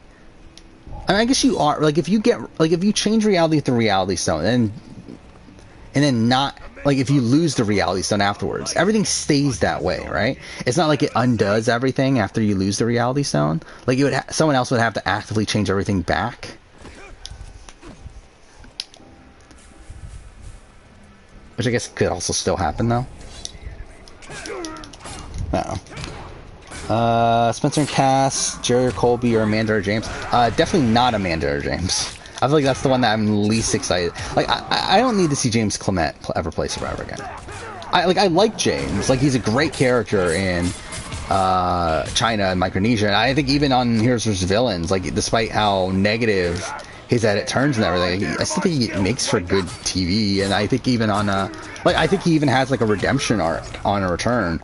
But like, I just don't think he adds anything to the game at this point, and especially in a show that is so focused on the game, that I feel like he's one of the least, like, the people that, oh fuck, I think he's one of the people from, these, like Heroes vs. Villains sort of era of the show that I'm, like, probably the least excited to see play again if they ever were. And to be fair, I don't think they would call him again at this point. I just don't think he's the type of person that they want back. I think they are more apt to go for people who are more willing to play the game. I don't think Amanda's out of the realm possibility, but I don't think James is super likely.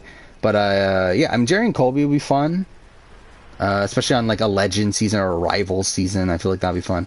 And Spencer and Cass, cool too. I feel like Jerry and Colby is like more likely. Like, Jerry and Colby is definitely the most likely of those three pairs to play again together. Well, this makes everything different. If I'd known you were coming back, I'd have left more of a mark on you. Okay. Oh, well, that's cool.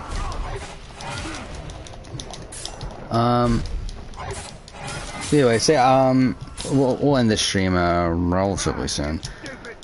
Yeah, so next stream will be on Wednesday. It'll be after the Survivor. Actually, no, it'll be after the Big Brother finale, really. Yeah, lots. Oh, fuck, the challenge is also on a fucking Wednesday too, isn't it? That's annoying too. So yeah, a lot of stuff going on Wednesday. Won't guarantee that I watch the challenge though. By the time of the next stream, I'll for sure watch The Circle, Survivor, and Big Brother. Again, stream might also start a bit later. Again, typically I like to start around 11, but because of the Big Brother finale, and I want to have everything set up so that I can record Thursday morning, like record the end of the Big Brother review and record the player ranking. So I might have to take some more time to prep that. So it might not be until like 11:30, maybe even closer to 12. But we'll see. We'll see how things work. I mean, to be fair, I could probably do a lot of it during the episode, so maybe it won't be as late as I think it will be. But it probably will be though. I would say at like earliest probably 11:30. But I will be live though that night. Just again, might not be as early as I would like. So yeah, and then we'll have a lot to talk about again. Circle, Survivor, Big Brother finale. And I'll stream again probably on Friday. I wouldn't say 100% lock that in, but probably will, especially if like the Wednesday stream is starting so late and everything. And yeah, I feel like that's probably a thing we'll do is the Friday stream, and then Sunday will be the bigger stream where I'll stream during the day on Sunday and probably play through all of Miles Morales. Or maybe what we can do, should we do that? I don't know how long does AC Origins take to play? Should I do... Okay. Because now I'm thinking... Should I do Miles Morales? But Miles Morales is so short. I'm thinking, like, should I do Miles Morales as the main game here that we're doing, like, on normal streams? But then I feel like it's so short that's not really worth it, and I might as well just do it all in one night and maybe make AC Origins the next stream series we do.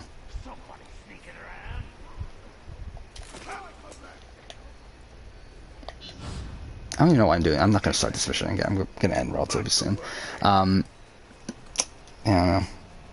Are you a lunatic? I don't know. Probably. I'm probably not, but you could be. I wouldn't really know at this point. But if I met you in person, maybe I'd be able to assess it better. I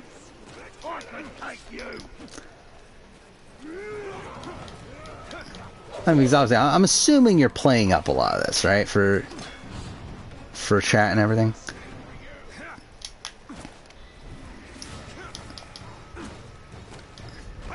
Like, if your chat persona is actually you, then you're probably a lunatic.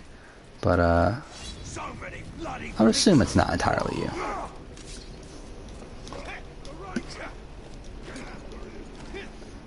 You give me 10 million? That'd be nice.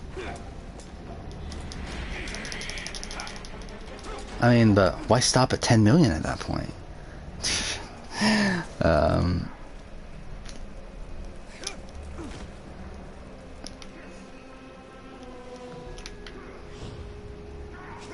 Alright, yeah. We're past 3 hours, aren't we? Fuck me. I was gonna try to end before we got the 3 hour mark.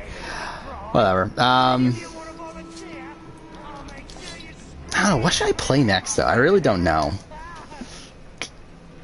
Because I don't want it to be something that's super long, but I don't want it to be, like, super short, either. Because, again, Miles Morales, like, that is doable in one stream.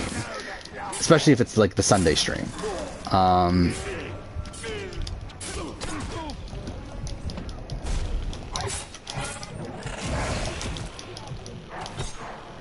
I'm just gonna let myself die. It's fine.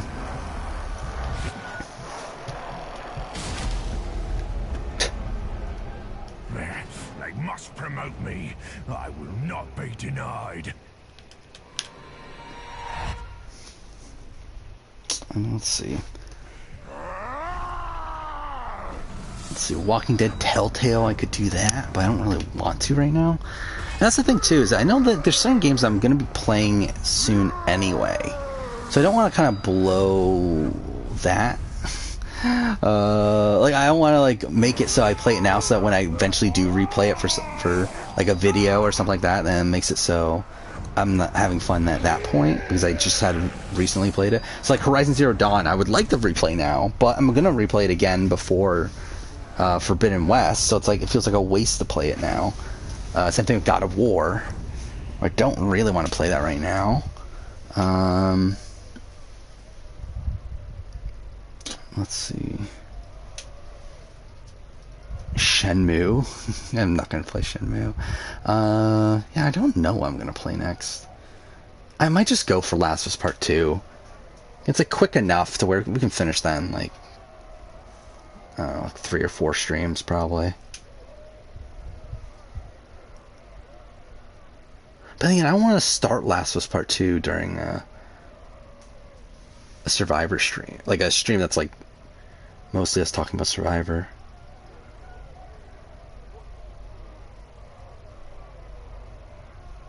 I'm just like looking at my game collection. I don't know what the... Yeah, maybe it will just be Last of Us. Or we could do AC Origins. I mean, maybe I could do AC Origins. See, I have been wanting to replay AC Origins anyway. I don't know. Either way, I'll decide that before next stream. Not that it really matters. Like, at the end of the day, it doesn't really matter that much. But yeah, I think we're good. Again, like I can't believe I went over 3 hours when I'm literally doing nothing. Like, I literally haven't done pretty much anything over the course of the stream from the game. Yeah. Should I just do Judgment? It feels like too early to do Judgment. Whatever. And obviously you'll see what I play when I play it next time. Not that it matters. Again, most people don't care what I play anyway. But yeah, so I mean, I'll probably try to play this on my own. This will probably... I don't know, I've been wanting to play Control... I've been wanting to try to play Control again, also. So maybe I'll try to play Control first and then come to this. I don't know. But anyway, that is it for this stream, I guess. Again, gonna stream on Wednesday, Friday. Both of those will be similar streams to this. They'll be at night, and then Sunday we'll probably do a daytime stream. Probably I don't know exactly when. I guess I'll have to figure that out. I did do 3 o'clock last time, but I felt like that was a bit later than I probably should have started. I'm thinking I had to start that late on Saturday because my video came out at noon, and I didn't want to do it like so close to when my video came out. But I don't want to do noon. Seems a bit early. Again, this doesn't matter. Who cares? We'll figure it out before that stream. But anyway, thank you to everyone that's still here. Again, to the 5 people that are still here. Again, can't believe we went over 3 hours. But yeah, see you guys on Wednesday after the Survivor premiere, Big Brother finale. I mean, Survivor episode, Big Brother, all that shit, whatever. See you guys next time.